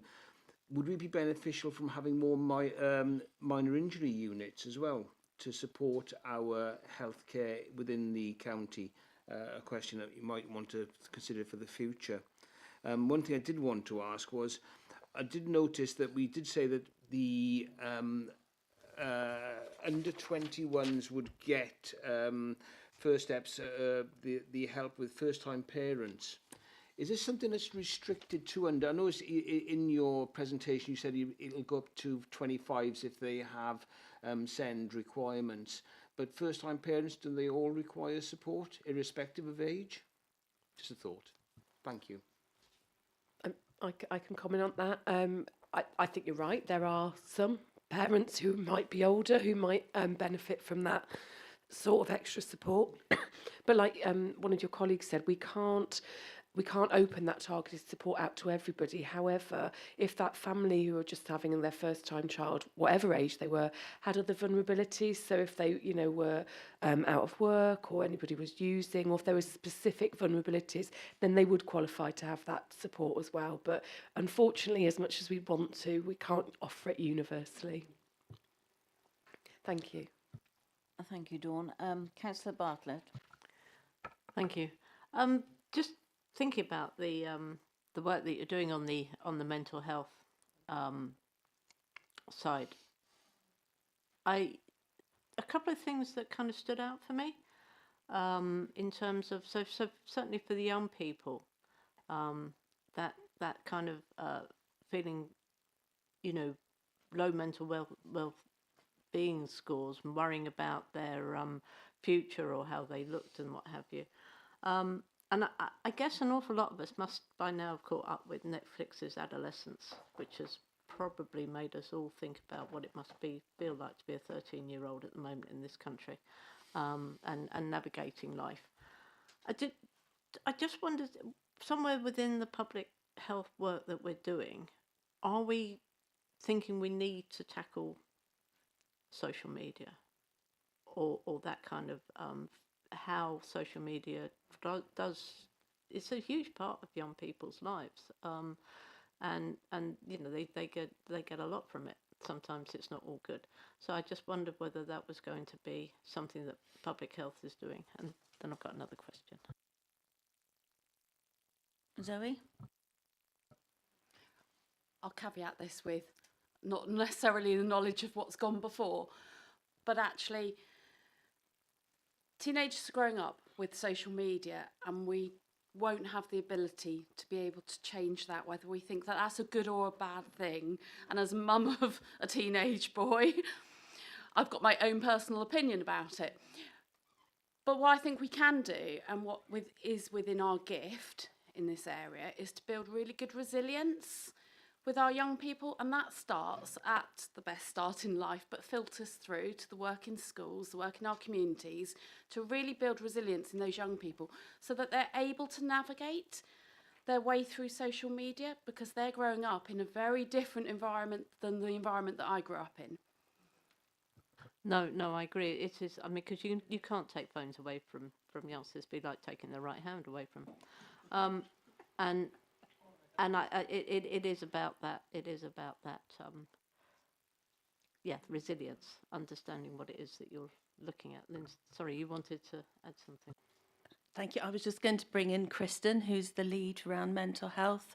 We've been doing a lot of work in schools, and one of the key areas within the Healthy Schools programme is around mental health and also personal social health education. But Kristen wanted to come in, I think. Thank you. Yes, so Kristen Pritchard, Public Health Lead for Mental Health. Just to mention some of the work that is going on. So social media is mentioned a lot through our engagement and discussions with schools and school staff. And certainly it is a focus through our Healthy Schools programme, again, to build that resilience to do that preventative work. So to ensure and educate pupils around safe usage, and also who to go to where issues arise, so making sure they have that kind of route to help if they need it. And again, I think through the Good Mental Health Action Plan, it is very much a collaborative action plan, so it's about all working together, so with our partner agencies, giving that consistent message and making sure that we're all focusing on the same thing and providing children and young people with the messages that we want to get out. Thank you. And could I just ask my other question? And one of the other things I was looking at in the section on the mental health needs assessments is the the worry about the attending contacts with community and outpatient mental health services and support for those entering drug treatment who also need help with their mental health. So we've got this whole kind of matrix of different things going on for people. But what are we doing to make sure that if people are being offered contacts with services, that they are actually being enabled to take them up? It's just that I remember some years ago that there seemed to be a feeling, particularly around drug services, that if you stopped attending, it was your choice to stop attending, and there wasn't that much of a follow-up, which to my mind felt a little bit wrong, because I just felt there should need to be a little bit more effort to find out why you'd stopped attending, why you didn't come in the first place. So in terms of managing people's access to contacts, I just wondered how much work we're doing to make sure if somebody's been identified as somebody who would benefit from this type of contact, to make sure that they actually get there. Kristen or Julia, I saw Julia was trying to jump in at that point. Thank you. I think that's a good question, and that is an area that we have certainly been looking at, particularly around assessments as well, so that 2 assessments don't take place. Actually, 1 assessment takes place, and that information filters through into the relevant agency or support. So yes, there is work planned and ongoing in that area. Thank you. Councillor Andrews. Oh, can Councillor Andrews come in, and then we'll come back to you, Julia. Excuse me. We've mentioned mental health for younger people, but what is mental health for older people? Many older people, I think depression is often underdiagnosed, particularly if they're living on their own in rural areas, and the difficulty of transport has already been alluded to by Councillor Gandhi. And what are we going to offer for older people with mental health issues? Kristen. Thank you. Again, an interesting point. So through our mental health needs assessment, that is, again, something which came through, that we don't have that much data for older people around their mental health. We have a lot of qualitative information through Talk Community, for example, about isolation and loneliness in our rural communities. And again, a lot of the work Talk Community do aims to address that. But we can always do more. The community grants that Lindsay mentioned earlier, which have been delivered, again, many of those projects were aimed at reducing isolation and loneliness in rural communities. So those the evaluations will be really interesting from those, and how we learn and take some of that work forward. Julia, did you want to come in? Sorry, I was just wanting to highlight as well that Public Health Commission, the 0 to 19 Public Health Nursing Service, so that's our health visitors and school nurses. And just to reassure you that our school nurses operate drop-in sessions with every high school in Herefordshire once a week, where there are private conversations and information exchanges around all sorts of issues that a young person might be going through, which includes social media, cyberbullying, all that kind of stuff. So I think that's just to give you some reassurance that there is a professional within a school environment that can support those children and young people should they wish to go to those drop-ins. And we know from the data that we collect from that service that they have an awful lot of children and young people that do access those drop-ins. The school nurses also do have regular visits with our primary schools as well, because obviously there are issues around social media, etc., for our younger children as well. So I just wanted to mention that. And I just wanted to highlight as well that we also commission the drug and alcohol service in Herefordshire. I'm not the commissioner for that particular service, but I do know that they do, part of their service delivery is about checking up on clients who don't come for their treatments or for their follow-up appointments. And they do contact them several times and make every effort to try and engage with them. It's a bit of a chicken and egg situation because, as we all know, it's free will, isn't it, whether we want to give up our drugs or our alcohol. But there is work there going on around behaviour change and supporting clients to engage. Thanks again, Julia. Really important concern that. So my final question really is, what mechanisms are in place to update this committee regularly with progress against the implementation milestones? And if none, what can be recommended or actioned? Lindsay. Thank you. It's been a great opportunity to inform Scrutiny and to get some of the questions and concerns that you've raised this afternoon. I would be very happy to bring back, certainly from the two core priority areas, the implementation plans. I'd be very happy to bring those back. I would suggest in a year, when we've got even more information and we've developed these additional dashboards. But obviously, in terms of the whole strategy, that might be something that we want to, you want to bring the whole lot back. But certainly in terms of what we're doing underneath some of the actions, how we're developing it, to be honest, it could be a whole day just on its own, really. But very happy to bring it back. Yes, thank you. Thank you so much. No more questions. That's fine. Any officer want to add anything before we look at the recommendations of this?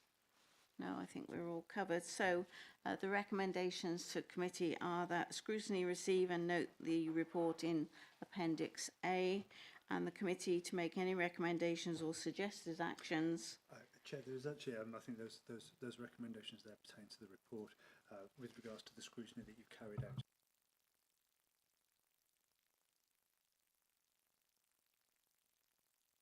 Chair, yes, there's one recommendation that's come from the committee. I think the recommendations you have there just relate to the report in front of you. So if you just give me a moment, I'll put on the screen the recommendation that I have received from the committee during the discussion. Just bear with me a moment. Thank you. And while Daniel's doing that, I'll just thank all the officers who've attended today. Really important and really welcomed by this committee. Yeah, you could be here all day with us, and we appreciate that. But we don't want to keep you away from doing your very important business. Nearly there, Chair.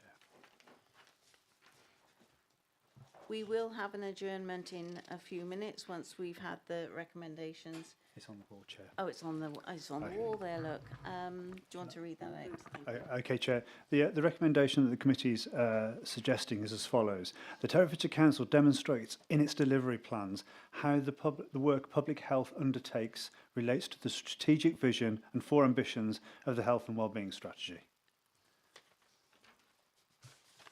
Okay, so with that in mind, can I have a proposer for accepting this? Councillor Thomas, thank you very much. And a seconder for the motion, Councillor Davis. And yeah, we just need to take a couple of typos out of it. I'm just doing this in live time. I think it's okay now. Yeah, yeah. Typos are excluded. So all in favour? Yep, that's unanimous. Thank you very much. And again, thanks to all the officers. Can I ask that the live stream is adjourned and we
Thank you.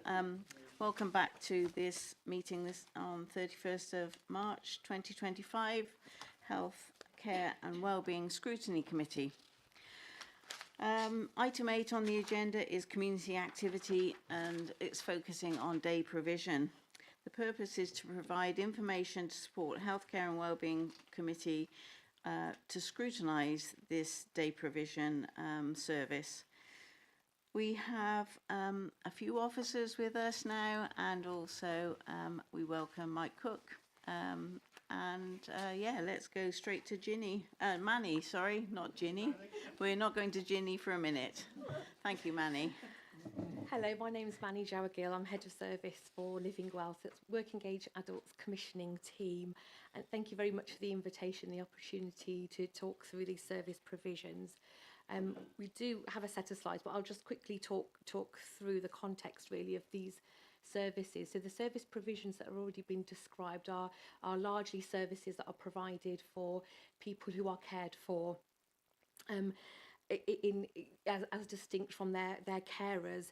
But it is important for us to note the context for that service provision and the all-age carers strategy. So we have further opportunities in May, I think, to talk through more detail about the carers strategy, but it was really important that we just note the context of our unpaid carers and that some of these services enable those unpaid carers to receive respite and rest from their main caring duties.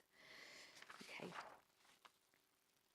So how do we commission these services? So all of the individuals that access the services we've described, the community activities, the respite and the day opportunities, are assessed by a social worker as part of a Care Act assessment for their eligibility for services. And once that need has been identified, we will commission services accordingly. So we will either commission a service directly through a procurement exercise and give opportunities to our provider market to deliver those services, or through non-commissioned services, so via direct payments, where people are given the choice to receive the money instead, and they can then purchase their own services. It is important to note that Care Act assessments are carried out by qualified social workers that assess the individual, the cared for individual, and that there is very robust monitoring. Manny, we've not got any slides up. Is that something that you're going to do, or our officers can do that for you? Do you want me to put the slides? No, we were going to do it, we just weren't prompted because we didn't know. Apologies. Are you happy for me to put the slide? Do you want the slides up? Yeah. Okay. Yeah. Thank you.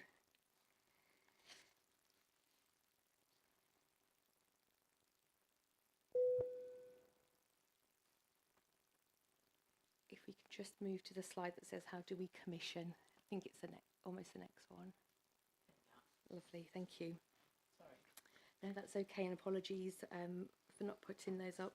And so we will talk a little bit further detail around the services, the commission services, but it's important to note here at this juncture, really, for those people where they are directly commissioning their own services through direct payments, that we have a very robust process for monitoring. So we have a team of direct payments officers that monitor payments, monitor our payment cards and our procurement cards on a regular basis. Directly with the individuals that are cared for and the teams that support them and manage their direct payments for them. So it could be family members, it could be an agency that manages the direct payment. So just wanted to note that for committee. Next slide, please. Thank you. So we'll start with community activities. So we'll focus a little bit on the three services now. I won't go into too much detail about the actual services that come under this umbrella, because Mike will very eloquently step into that space for me. But I think the important things to note about community activities, that they are really an important part of our preventative offer, our preventative services that really promote independence for our participants, and really support individuals to gain a number of different skills to maintain their independence, to think about sort of their futures in terms of relationship building and building their resilience and building their skills as they participate in exercises and the activities. For some people, these community activities can be a very early introduction into services that are sort of mainstream services that are assessed.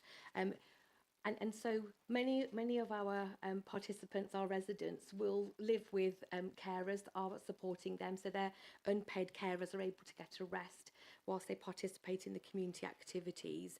And as I said, it's a really good introduction to services. It supports the carer, the unpaid carer, to get the rest that they need. But it means for the individual who's in receipt of the services, so the person that's attending the community activity, really good introduction to services whilst their paid for carer is still able to care for them. It's a really good inroad for them to make those relationships and understand and get into service provision at a very early stage. And there is a breadth of community activities that are delivered, as I said, that I'll Mike will introduce.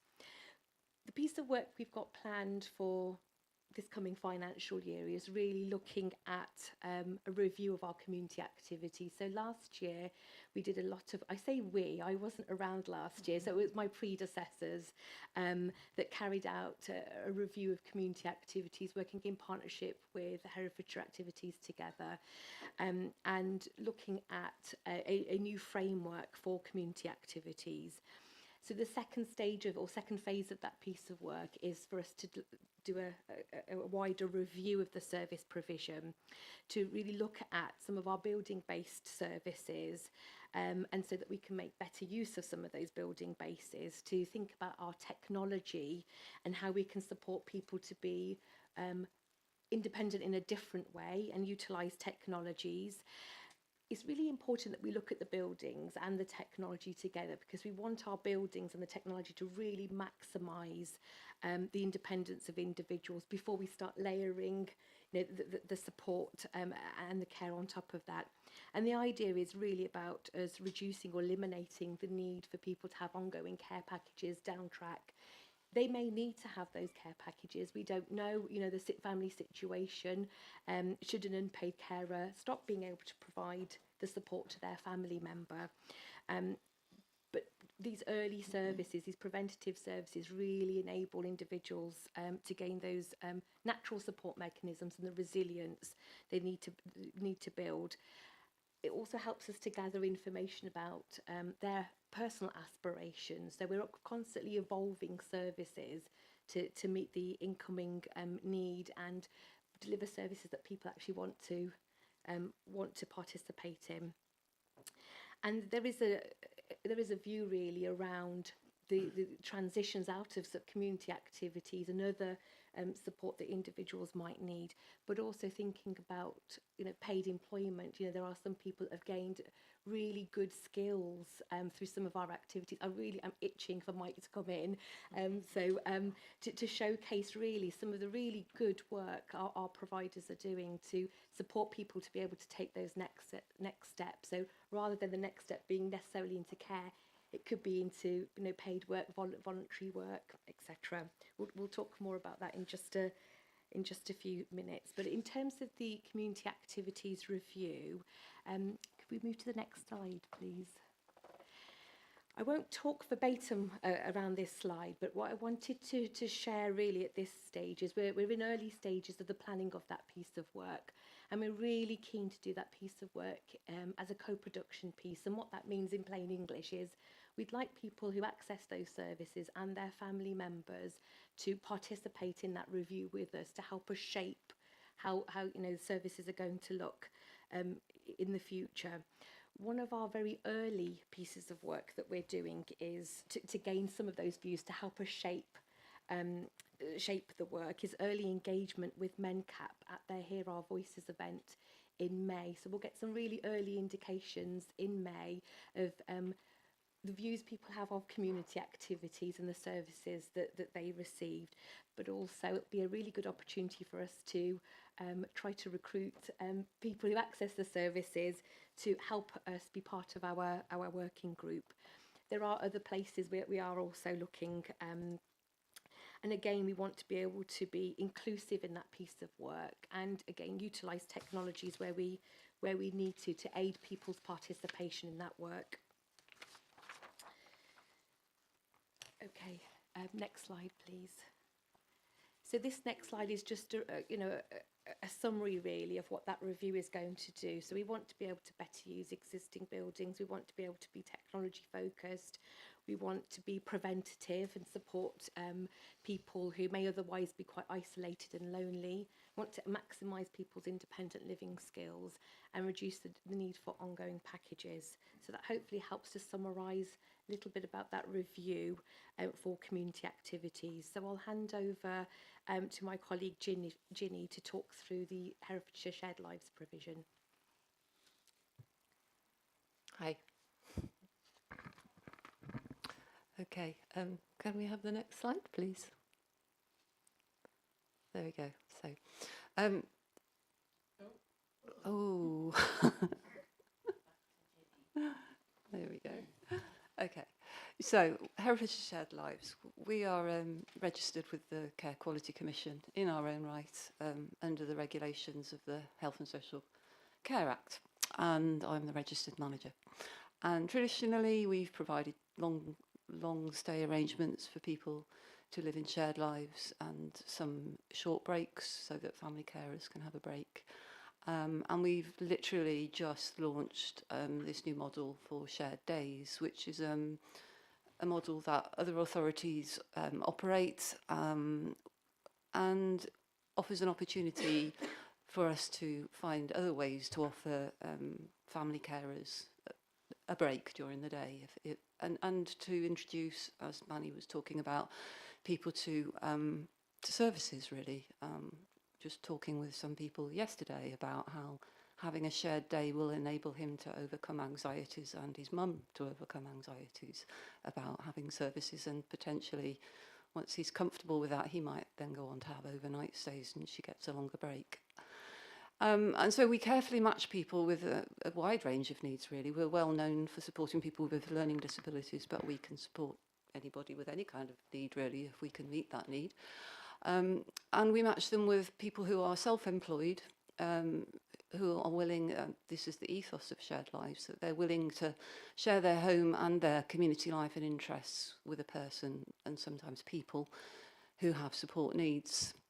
So the basis of Shared Lives is that people use their home as a base. And our role in the scheme, so I have a small team of coordinators, is once we've assessed and approved those people, is to work very closely with them. They have a nominated coordinator who monitors the work that they're doing and supports them and makes sure we're meeting CQC requirements and that the individuals and the carers are all happy and the arrangement is working. So that's kind of an overview of what we do. And we're hoping that people, we do have some existing Shared Lives carers who are already keen to offer shared days. So they will be able to use their home as a base, but if people want to go out into the community and they have a plan of outcomes they want to achieve, things they want to do, they'll be able to support them with that as well. Next slide, please.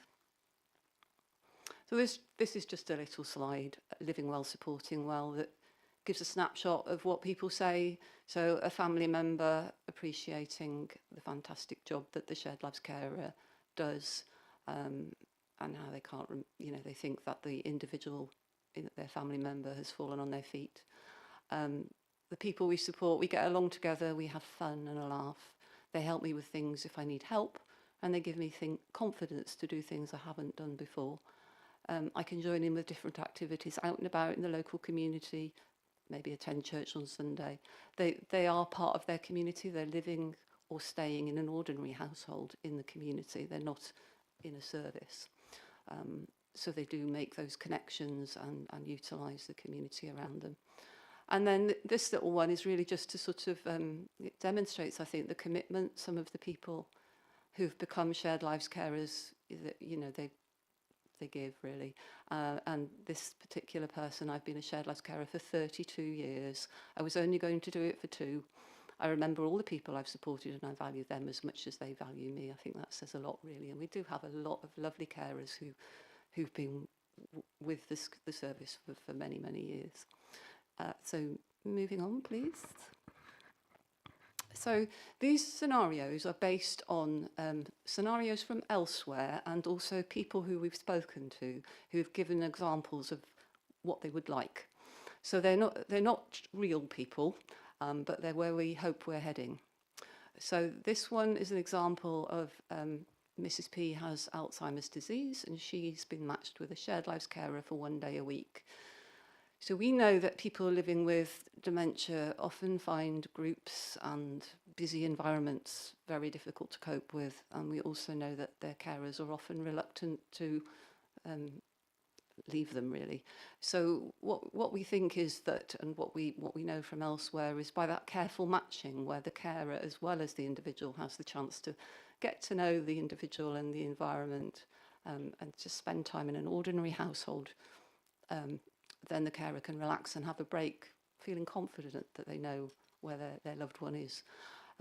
So these 2 ladies, they might be doing crafts and crosswords together, and that will generate all sorts of lively discussion and trips down memory lane. And what we also know, and I'm seeing this already from a new carer that we recruited literally in the last month or 2, is that she was a carer for family members, and she's lost all of those people. She's also been a worker in a care home, and she says that she wants companionship, and she wants to do this because not only can she support somebody else to have that day that gives them so much, but it also gives her that companionship and that purpose in life as well. So that's the kind of person who'll be saying, you know, I have fun and I get paid too.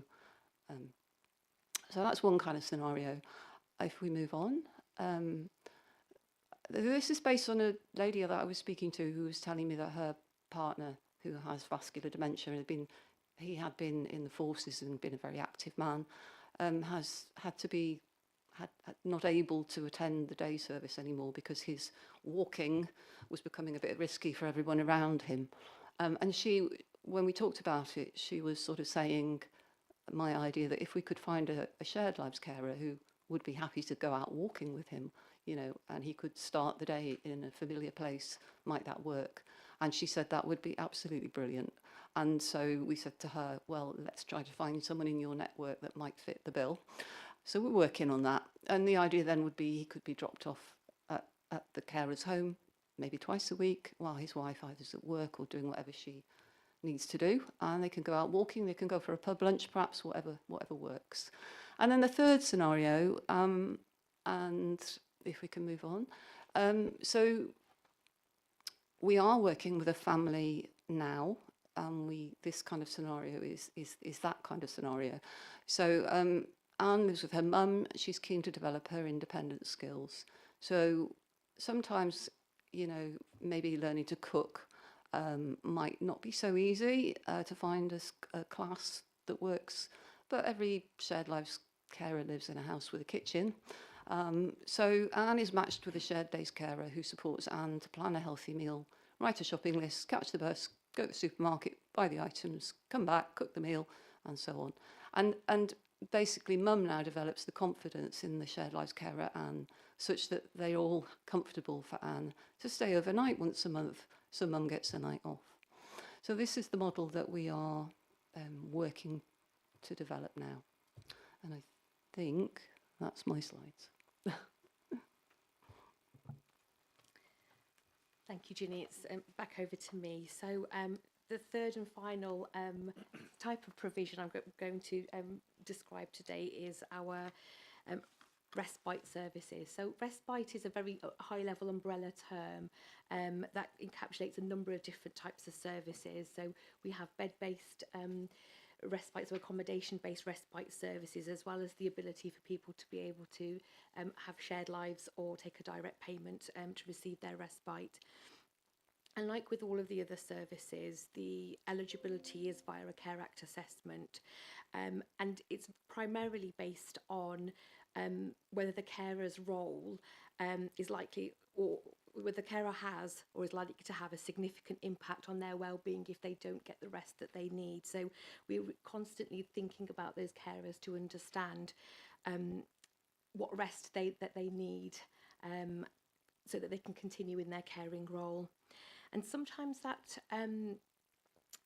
respite could be for a few hours, it could be during the day, it could be for a week at a time, it could be for daytime, weekends. It just depends on the individual need and the family circumstances at the time. We try to have as much planned respite as we possibly can, and changes to our processes. We'll see that our brokerage team will start to have all of the respite requests going through our brokerage team, so we can look against people's care plans and look at the service provision that they're receiving. So there's some tighter monitoring there. But inevitably, some of our carers may fall ill, or they may not be able to carry out their caring roles for their family member, and inevitably some people will come to us in an urgent or emergency circumstances. So some of our bed-based provision is there for individuals should those emergencies, should they arise. Data is really key here. And so we're working alongside our Carers Partnership Board and our sort of Carers Action Plan. Really, we've got a really keen eye to the Carers Action Plan, and part of the action plan is to be collecting data of some of our carers that aren't within receiving services, or their family member isn't receiving a service, but they may be known to our system. So they may not be known to adult social care, but they'll certainly be known to our GPs, for example. And so we're really keen to start to triangulate some of that data to help us to understand who else is out there that may need a service in due course, that we need to estimate and start planning for. Next slide, please. Thank you. So this is a quick snapshot of the service provisions that we have. I won't describe them in detail, but these are some of our bed-based services. So South Bank and Orchard House are our bed-based respite provisions that are provided by Hoople and Shaw Health. And then we've got a number of other providers delivering respite, both internally, our shared lives provision, and we do occasionally spot contract with our nursing homes where they've got voids and vacancies, so that we can maximise the assets that we currently have to support people to receive that respite. We've recently carried out a respite review, and again, I'm saying the royal we, it wasn't me, but it was an organisation called People Too that supported us to carry out that review, and they've made a number of recommendations in their review that we will now start to consider. So, for example, we're thinking about how we understand our future demand and whether our existing provisions will meet that demand, and any changes that we may need to make. So, for example, we have a capital programme that supports developments in some of our buildings, and we will then be utilising the data to help us understand, actually, have we got the right provision, have we got the right quantity of that provision, and what more do we need? What are the kinds of groups of people that require respite that we haven't quite catered for? And our provisions take on a range of individuals, from very lower level Care Act eligible needs all the way through to people with very profound and multiple learning disabilities. So we need to be able to have services in the future that cater for that range of need. Next slide, please. Thank you. We have been thinking about other areas and what they can help us with and help us to learn. And so things like digital technologies, for example, are really keen, and we are looking at a piece of work with ADAS, which is the Adult Directors of adult social care, I think that's what the acronym stands for.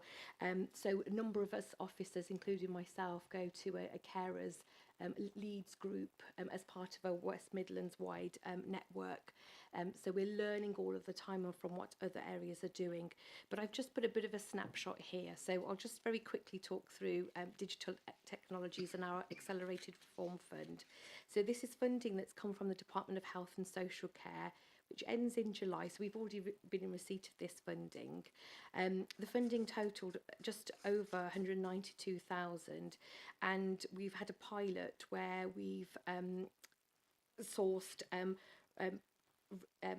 sort of appliances that are worn on the wrist that enable us to monitor things like hydration, mobility and falls, and you know our tech team are now looking at some of that data to understand what we might procure going forward, how well that technology's worked, and what it's been enabled us to understand for our carers and their cared for individuals.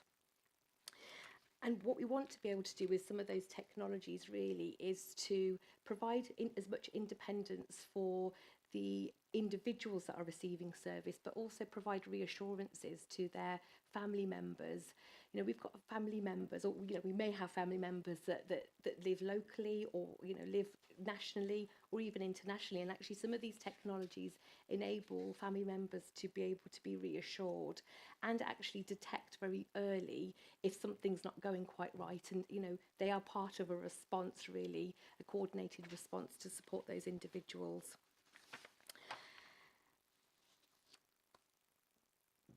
We want to provide innovative services to our unpaid carers. So I think part of that digital and online resources as well will be looked at going forward, so that we can ensure that, for example, information is easily accessible to our carers, so that information we have on our council websites and you know very specifically for our unpaid carers is easily accessible. And so work is already underway to rethink some of the information that we have online, and we're working with our Carers Partnership Board and the carers that attend that board to really scrutinise how we put information for carers out there online. We've partnered with Tavida, who are our Herefordshire Carers Links organisation, so we've procured them as a national charity that provides support to carers.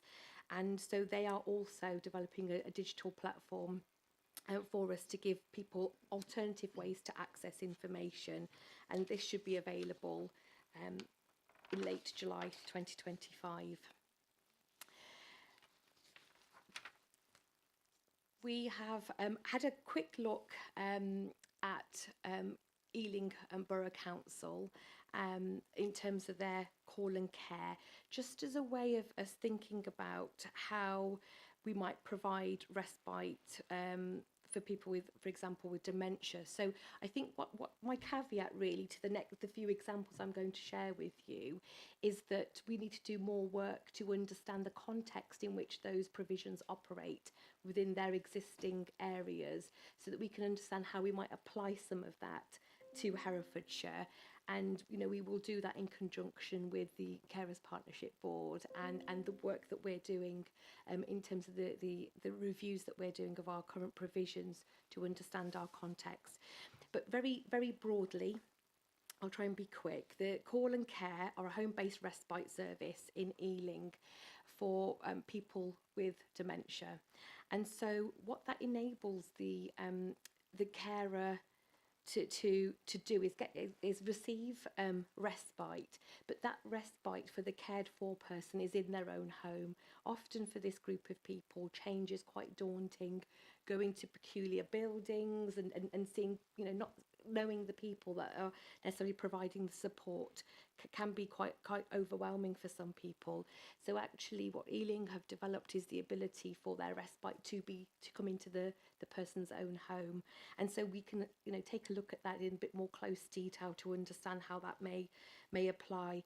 And what's really helpful about that service is the individual not only is in familiar surroundings, but they may do an activity with the carers that come in to support them, and that activity will be in their surrounding areas, so the local park, you know, the local shop, so that they can keep sort of momentum going in terms of accessing their local communities, their current interests and hobbies, so that familiarity you know, remains there for those individuals.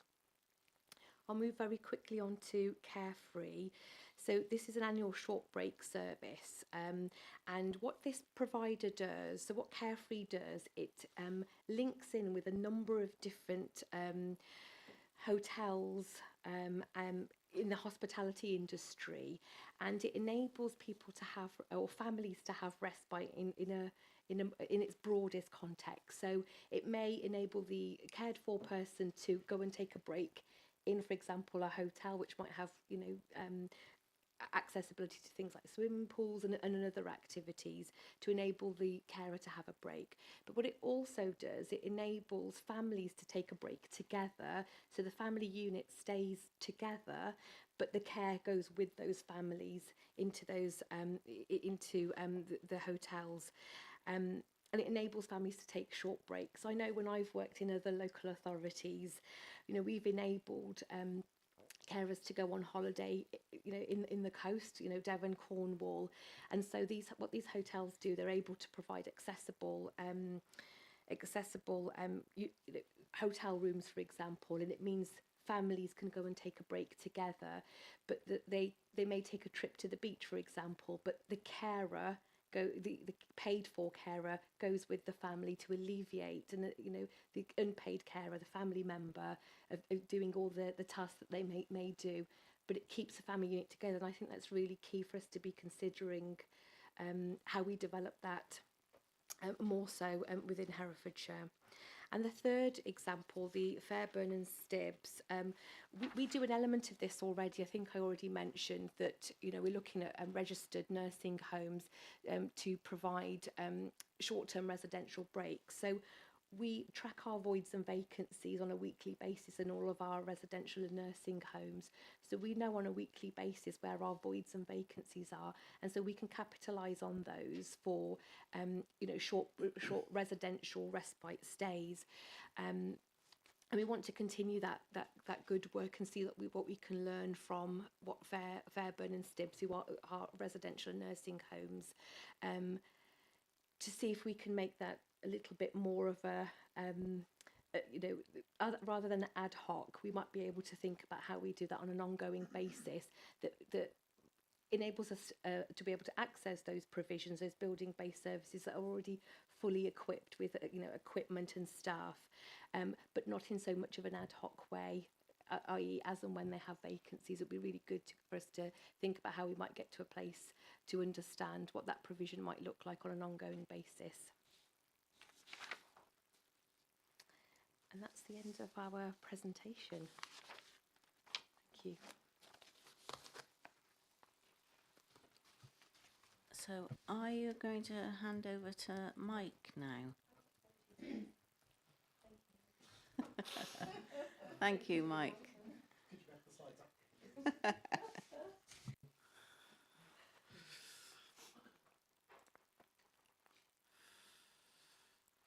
Could you put the slides up, please? That's all right, thank you. Mike, if you'd just like to introduce who you are and your role, please. Yes, thank you for inviting me here today, Chair and Councillors.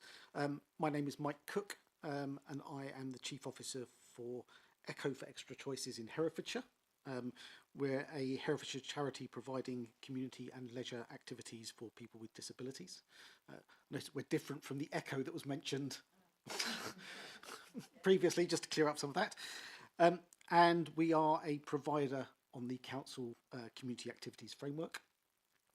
But today I'm here as Chair of Herefordshire Activities Together, also better known as HAT, and not Herefordshire Together, which is something else that was talked to earlier. We're running out of acronyms and names. Next slide, please. So who are HAT, Herefordshire Activities Together? We are a network of 16 VCSE providers, and we work collaboratively to develop specialist support and accessible community activities for people of all abilities. We work hard to improve the social care services for people who need them, and some members are on the council framework, whilst others will deliver via direct payments or self-funders, or a mixture of all of those three. Next slides, please. There are 16 members of HAT, and we support 3,868 people per year between us. We engage around 316 volunteers across the organisations. And as businesses, we employ 621 staff and have a combined turnover of £12 million. We are significant in the sector here and significant in the county.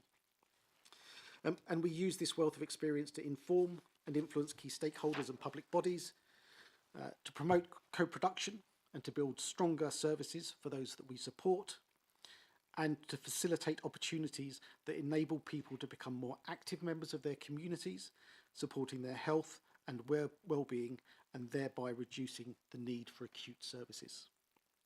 Next slide, please. When we talk about community activities, one of the things that we often find is that people have a view that is based on how services were run historically. And that needs to change. In Herefordshire, gone are the days of the large day centres where people sit at tables all day, every day. Our activities are not there to fill someone's day until they go home. We no longer pick up people from a home, bus them to a service in a building separated from the outside world, and then bus them back at the end of the day, and then repeat this each and every day. And we are not about limiting people's opportunities or focusing on what they can't do. And people still hold a lot of those views about day services. Next slide, please. So, what's our community activity in Herefordshire like now? Well, firstly, the county is blessed with a wide range of organisations providing high quality support. There are varied activities, but whatever people choose, they are vibrant and varied and fun. And every activity looks to support people to be the best that they can be, and by taking a true person-centred planning approach means that everyone can achieve. What may be a small step for someone might be a milestone for another individual, and everyone should have the expectation of achievement. Everybody can achieve something by attending our services. All of the organisations in the county are supporting and welcoming, and support doesn't often end with the activity they're doing, but can encompass all aspects of someone's life. A participant's trust in an organisation and their staff means that we're asked to help navigate issues and life events well beyond the contracted responsibilities. And as responsible organisations, we try to pick those up where we can. And lastly, as the name suggests, all community activities are carried out as part of, not separate to the communities in which we operate. Next slide, please. We look to go out into the wider community, as well as encouraging people to visit to see the amazing work which goes on. And this might be achieved through joining existing community events, running our own public events, or inviting people back into our projects. Even a simple walk into and about town also raises the profile of what we do. If ever I go out with our participants in and around Leominster, I need to give double the time because our participants are well known to everybody within the town, and everybody in the town likes to stop and talk to them as well, which is a fantastic representation of how well the services and the individuals have been embraced. And this engagement with the community helps to increase the opportunities for our participants. It raises understanding of their needs and shows what they can contribute, as well as reduce isolation. Next slide, please. So having already established that community activities are not time fillers or leisure, what do they achieve?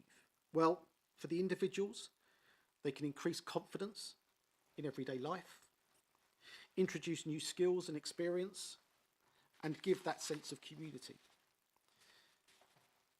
Really importantly, they can make sure that someone is listened to and valued. It will increase their independence and increase your health and increase well-being. And again, as has been mentioned earlier, some of the wider impacts that activities can provide is it can be vital respite for families and support for families, which can allow members to be independent and, importantly, economically active. And the services that we provide can produce a reduction in the need for acute services through prevention rather than expensive crisis management. Next slide, please. So I've talked about the variety of activities on offer, but what does it include? Well, if someone is creative, there are activities that encompass all of the arts. Want to perform, as these people do here, Herefordshire has an inclusive theatre company, About Face, which is run by Echo. That tours not only the county, but also tours around the country, providing shows. You want music? We've got activities for people to create music, listen to music, enjoy it, dance to. We've got a radio station as well. All activities that run in the county. And if you like art, then there are a wide range of activities from painting, sewing, potteries, textiles, any way that somebody wants to express themselves. Those activities are provided within the county. Next slide, please. Are outdoors more your thing? Then again, Herefordshire community activities can meet this need.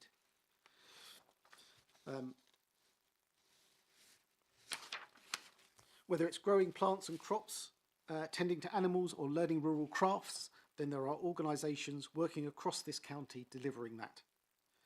For some people, the space and freedom that outdoor activities present is what they need to feel comfortable and free. And that's to not mention the biophilia effect, which is proven that being in nature has an intrinsic benefit to somebody's health and well-being. And the nature and the environment of Herefordshire is something that we should really build on. Is one of our great resources. Occasionally, one of our great issues. It's being a big sort of rural county, but it has its real benefits. Next slide, please. Our activities also help people into the workplace. We teach sector-specific skills like woodwork and carpentry. We provide core work skills like travel, timekeeping, responsibility and pride in what you produce. We also help provide and help facilitate work experience, volunteering and job opportunities.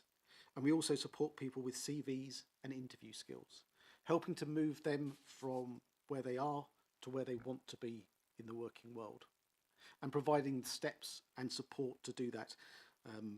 And it doesn't just end when somebody gets a job. For that person to be successful in that, often that support will need to be extended into that as well. Next slide, please. HAT members also have some important specialisations which help to add to the experience that we bring to the sector. This might be in a specific care area, or it can be about supporting infrastructure and providing wider social care functions. And all of this experience together helps us to have a broad and unique insight into the social care sector in the county. Next slide, please. Every organisation in HAT is committed to improving services across the county. And HAT are currently planning our co-production work with other stakeholders, statutory, community and business, which will look at focusing on the social care system and the pressure points within it. And to tackle existing issues means seeking collective solutions that look beyond individual budgets and work areas. And we hope that the key directorates in Herefordshire Council will engage with this work in the same way that the Wellbeing Directorate already has. Thank you. Next slide, please. And so I hope that this has given you a good but quick whistle-stop tour of some of the activities that are going on in the county and are commissioned by the council, and also the possibilities and opportunities that they can deliver to the community. Thank you. Thank you, Mike. And, you know, it is a huge thank you from me that you are so passionate about this area, and you're leading with example and with gusto I've been to the cart shed many times. It's an amazing place, but there are many other places of equal value. Before we move on, councillors, if you just bear with me, we'll ask if Councillor Gandhi wants to make any comments before we go for questions to... I mean, I think it was a really good presentation. I've also been to the cart shed, and I also went along to the workshop at Echo at Lempster, and saw the good work that's going on there. With regards to the shared lives, I had the good fortune to visit a couple who were involved in shared lives in Hereford. The relationship was almost like, I would say mother and daughter, but it was almost like a couple of friends. They did everything together, and they went on holiday together, and it was absolutely wonderful to see. And during the course of the conversation, because the person who is sharing the home with the hostess goes out to college each day, we talked about shared days and the opportunity that the shared lives person might have in offering support for a couple of days a week to shared lives for shared days. And you're absolutely right. There was as much gained by the person who was sharing their house with somebody with a minor learning disability as there was by the person who is sharing that house with them. It was an amazing experience, and the atmosphere there was absolutely wonderful. I can't thank the voluntary sector enough for the work that they do with people with learning disabilities. It's an enormous amount of work they do. I've been told today of a chap that I visited in part of my other role with a social worker to visit somebody that was caring for somebody in Lempster, and unfortunately that person they're caring for has fairly recently died. But I know the joy that he got from going on a fairly regular basis down to Echo to do various bits of craft work down there. And so I think for all of you, if you get the opportunity to visit Echo if you live in the Lempster area, or Cart Shed, or any of the other organisations that are mentioned on here, please take up that opportunity, because it's not until you actually see what's going on there. People often dismiss people with learning disabilities as not being capable of doing very much. That is far from true. And if you give them the tools and the encouragement to do it, they can achieve amazing things. Thank you. Thank you, Councillor Gandhi. And I thanked Mike, but I also thanked Ginny. Sharing Lives is a growing offer that Herefordshire Council want to expand on, coming away from lives for days, etc. Right, I'd like to open it up for questions for committee members. Councillor Andrews. Well, I have been round Headway at Credon Hill, and that really is truly an interesting experience, because it caters for people with head injuries of all ages, and many of them, unfortunately, younger people who've been involved in accidents which have left them with permanent disabilities. I've also shared lives. I've also been round that as well. And just a few years ago now, admittedly, but I noticed that many of the people concerned who were providing the experience had a background in caring. Many of them have been either cared for their own relatives, or had, in this case, one couple, they worked for many years at the old St Mary's, and so they had a lot of experience in caring for people with many problems. It's well worth activity, and the more it can be expanded, the better. Thank you. Councillor Bartlett. Thank you, and thank you for your presentations. Mike, I was just thinking about the Herefordshire Activities Together umbrella, because it's really good to see everybody working together. so much stronger together. And what is on offer and the way you're kind of thinking about activities provision going forward.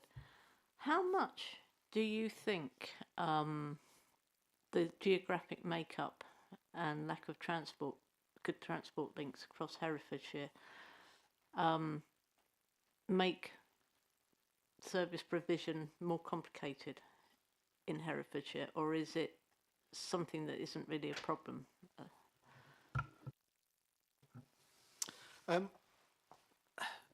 Yeah, I mean, it is a big problem. Transport is one of those big issues. We have one of the strengths, I suppose, of the provision that we've got is, there are organisations across the county, but obviously where you're trying to match those up with an individual's support needs, they don't always tie up. We were having a bit of a discussion today within my organisation, where we've got individuals who are keen to come out and join services, but they can't get the transport provision to come out. Whether that's trying to use public transport. And I know there's been a bit of a campaign about bus passes and trying to get those so people can use them before 9:30, so you can get to your services or you can get to a job and things like that. But also, just transport around the county. It is very expensive. There's been stuff in the news, the local news, about taxis and trying to get those done. So, yeah, it is very hard to make sure that everybody can have access to the services which best suit them. So in terms of being able to have freedom of choice, it's something that service users and service providers do having. Have you got going forward? Have you got any kind of like, I kind of like to use the word innovative, but I'm not sure we can use that. but any ideas of how to get around that? If I can take that question, if that's okay. So I mentioned earlier we're looking at a community activities review, and so HAP members and non-HAP members will be part of that review. And part of the work that we're doing is trying to scope out who our current unpaid carers are that don't come into service or aren't in service provision at the moment. We're looking at some closer analysis with our children and families teams, and so doing a specific piece of work with our young adults team. So this is a team that support individuals during a transition through into adulthood. So part of our makeup of the people that are going to be involved in that review of community activities will be sort of providers, it will be the integrated care board, the ICB, it will be social care and social care staff, but it will also be individuals who are the potential new people that are going to be accessing services. So I know that a colleague of ours from MENCAP mentioned a conversation very recently that she'd had with a number of young people who were probably a little bit critical of some of the provision because they want something a little bit different. They are a bit more tech savvy. So they talked a little bit about why isn't there a service that can help us with gaming and not playing games, because they do that at home, but it's more around how do we understand how to program? How do we understand, how to create a game? Graphics, etc., etc. I won't labour the point. I don't think I can talk about it that eloquently. But so really, we're really keen as part of that review to hear from people that aren't currently utilising services because they're not eligible yet. They're not hitting adult criteria, but they are our incoming people, our future demand, and really to understand how do we shape the services going forward? Do we do more of what we're currently doing? Do we do less of it? And how can we support the provider market to evolve to meet that need? So it's certainly on our radar of talking to as many people as we can as part of that review. Thank you, Manny. I think it's really important, you talk about the activity review. I think that's something that we need to make sure that we're having sight of once you've done it. So whether that's Yeah, you've got it. I think more of an action, that one, Chair. Okay, that would be very good. The things that I wrote down first of all was capacity, demand, locality and individuality, and I think you've encapsulated those four specifics in your presentation, all of you. So to me, I'm very grateful for your presentations this afternoon. Are there any other questions? Councillor Thomas, then Councillor Bartlett.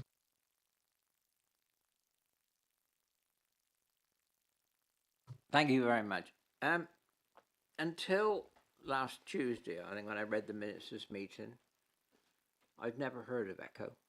Now, I've been a councillor for 2 years.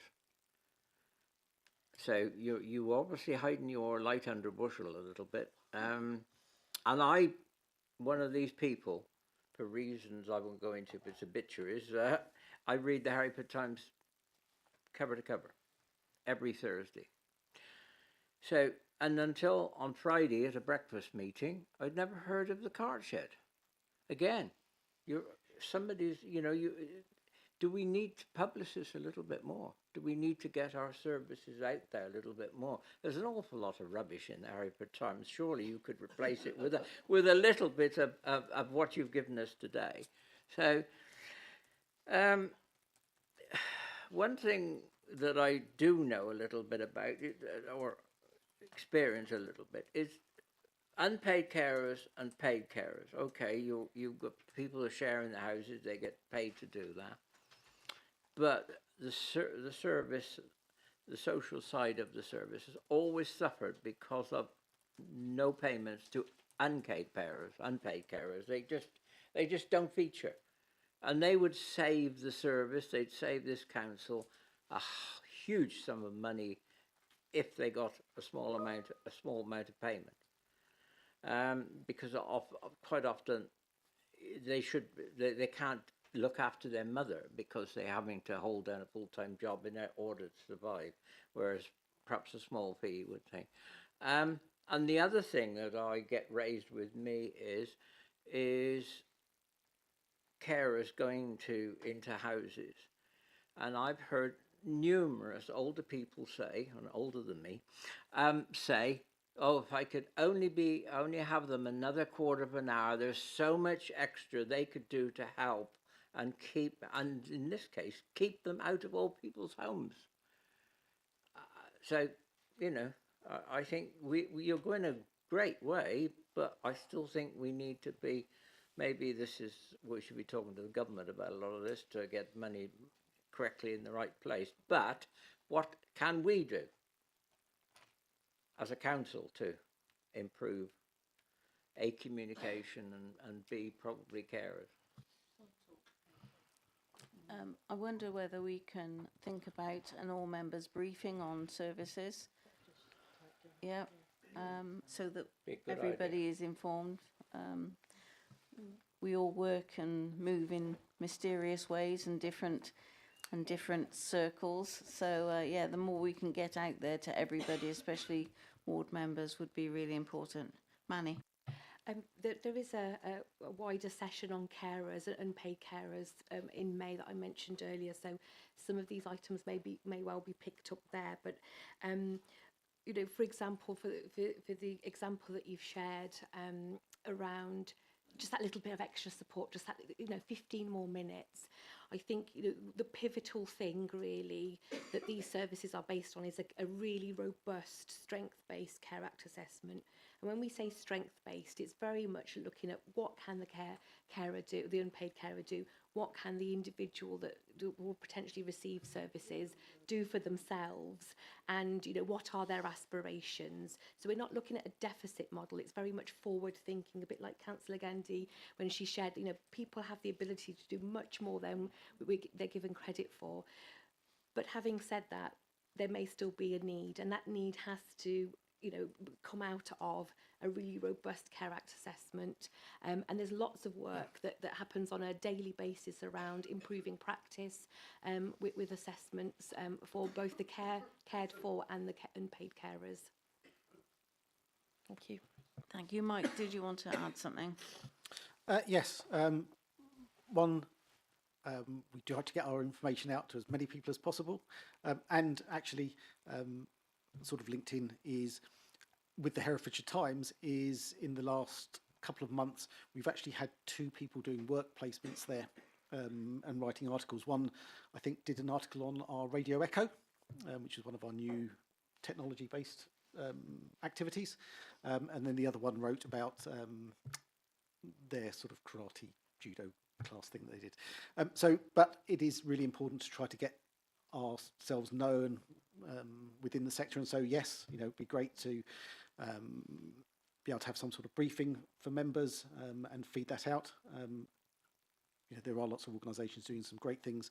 And then, yes, I think, as you were saying, Councillor Thomas, it's well worth looking at different ways of supporting things like unpaid carers or other things that are going on in the sector, because actually, the saving that can be made in acute services by keeping somebody out of a hospital bed, keeping somebody out of an old people's home or what have you, and keeping them independent and within the community, I think there's some huge savings to be there. And some of this is around changing that mindset, looking away from the cost, but actually trying to say, well, actually, this is saving us somewhere else. Thank you. Absolutely right. No further questions. Did you want to add something quickly, Councillor Bartlett? Yeah, no, I've just seen the time as well. Just looking at the respite offer section of the paper that we've got. So you touched on the kind of providers we've got, and then also on the opportunities that we've got through shared lives and some of the other innovative things that people are doing, like let's all go on holiday, which is brilliant. And I was wondering, so one of the things that struck me was, so certainly, like, which one is it? It's Orchard House, isn't it? Where it's reporting an under take up of the service that's available, and trying to think about the quality. What does that say about the quality of the service, and what does that say about the changing needs of the service?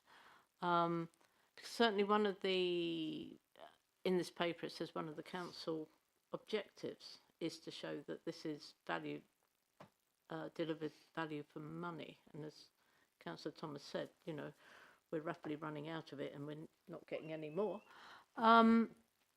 How do we make sure that we're not struggling with what we've got ourselves, what we've got control of ourselves, that it's not up to scratch? And how much are we actually beholden to having to go out to spot purchase spaces? Because we're talking about providing respite for a wide range of people, whereas quite often we think of respite being something that old people need, but that's not the case. It could be anybody. And so, what quality have we got under our own control within the county? And are we able to leverage that value for money? I'll take that question. So I think it's important to note there is that underutilisation. I think for purposes of transparency, but we have regular meetings, contractual meetings with providers that deliver our services for us, both our internal provider arm and our external providers, to address the underutilisation. So I mentioned earlier, one of the ways that we're trying to address that is our new process around all of our respite going via our brokerage team. So the brokers, as commissioners, we determine with our system what services that we need to procure. We procure those services and we specify quality standards and how we're going to measure providers against those quality standards. And it's our brokerage teams that then actually do the physical purchasing once a need's been identified. So all of our respite provisions that are bed based and otherwise, we'll start to go through our brokerage. So we'll start to get some really robust data from them about utilisation much more quickly than our ongoing, for example, quarterly contracts meetings. And so we are also doing a piece of work to rethink our service specification. So a service specification is given to each provider that has a contract with us, and it specifies exactly what we want them to deliver. There will be some flexibilities in there because we want providers to be innovative. We want them to be able to grow, not financially grow, but to grow to the extent that they can flex their services to meet the demand. And so we monitor quality on that basis, and we are working with our providers very closely to deliver the services that we want. There is a piece of work for us to do around our data and understanding what our future demand looks like, and having that modelling data to hand so that we can work with the providers that we currently contract with, or some of those bed-based services, for example, for them to understand both what is coming through and whether we've got adequate amount of accommodation or whether we've got too much. So I think there's pieces of work on an ongoing basis where we're working with those providers to actually understand why are those service provisions being underutilised, what is stopping families from wanting to utilise those services, what stops our social workers wanting to sort of refer into those services. So we're in the depths of conversations with both Hoople and Hoople Limited and Shaw around those provisions currently to try and address some of that. Thank you, Manny. And I think a lot of those answers will come out in the review. So we welcome that review. Councillor Davis, just mindful of the time, we've got 6 minutes. I'll try not to talk too long. I would thank you for the presentation on that. And on the issue of respite, I just wanted to add a good news story where I had an issue with one of my constituents was had an issue with respite and trying to book it, and I went through the brokerage team and got things amended so that she could get her respite and her daughter, who was her carer, could then arrange to have a holiday.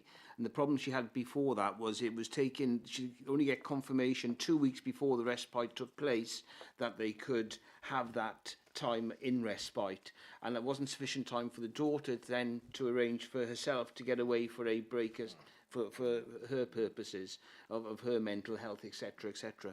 And it was really good that it was taken on board, and they now have 6 months' notice of confirmation of that respite place. So its brokerage team's fantastic. Thank you.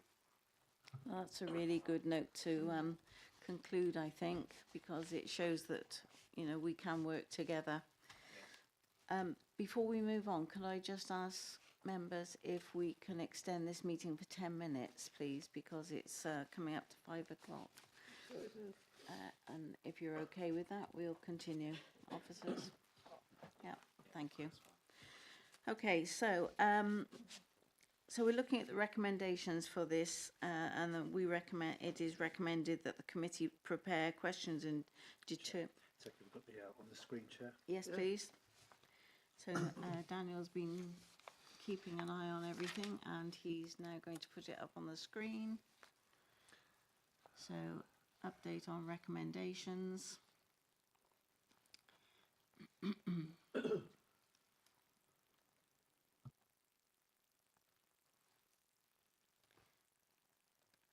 There we are.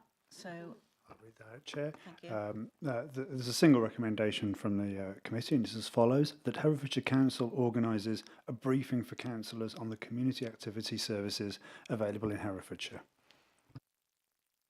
And then we invite the team to come back with the review. We've just noted that for your work programme. Okay. Yep. Okay. So can I have a proposer? Richard, thank you. And a seconder? Thank you. All those in favour? Yep. Perfect. Thank you very much. Okay, thank you again to Manny, Ginny and of course Mike. What we're going to do now is just quickly move on to item 9 on the agenda, which is an update on recommendations made by this committee, and to look at those recommendations since November 2023 and see what we want to do about it.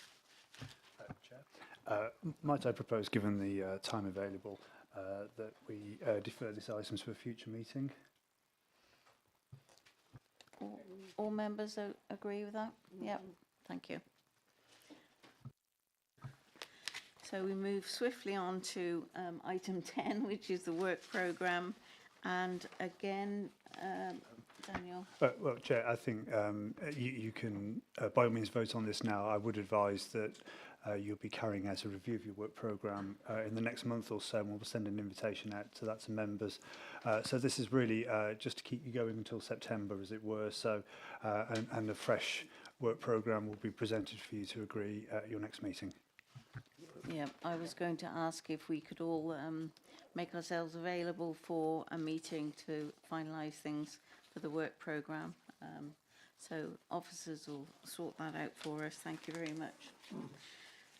Item 11, so the date of the next meeting we have on our agenda is Monday the 19th of May, and that's at 2 o'clock as well. Before I end this meeting, I'd just like to say a special thank you to Councillor Andrews, who has stepped in to be the vice chairperson for this committee while Councillor Tillett was doing his mayoral duties. His time comes to an end in May, I do believe. May So, the 13th is the handover date. So this. Only as mayor, not altogether. Oh no, just as mayor. Sorry. That's the end of his mayoral year. Yes. So I again just thank you to Councillor Andrews for stepping in for Councillor Tillett. Well, I have to say, Chairman, if stay on.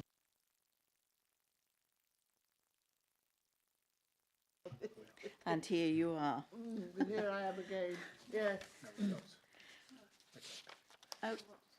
Okay, so we'll conclude the meeting.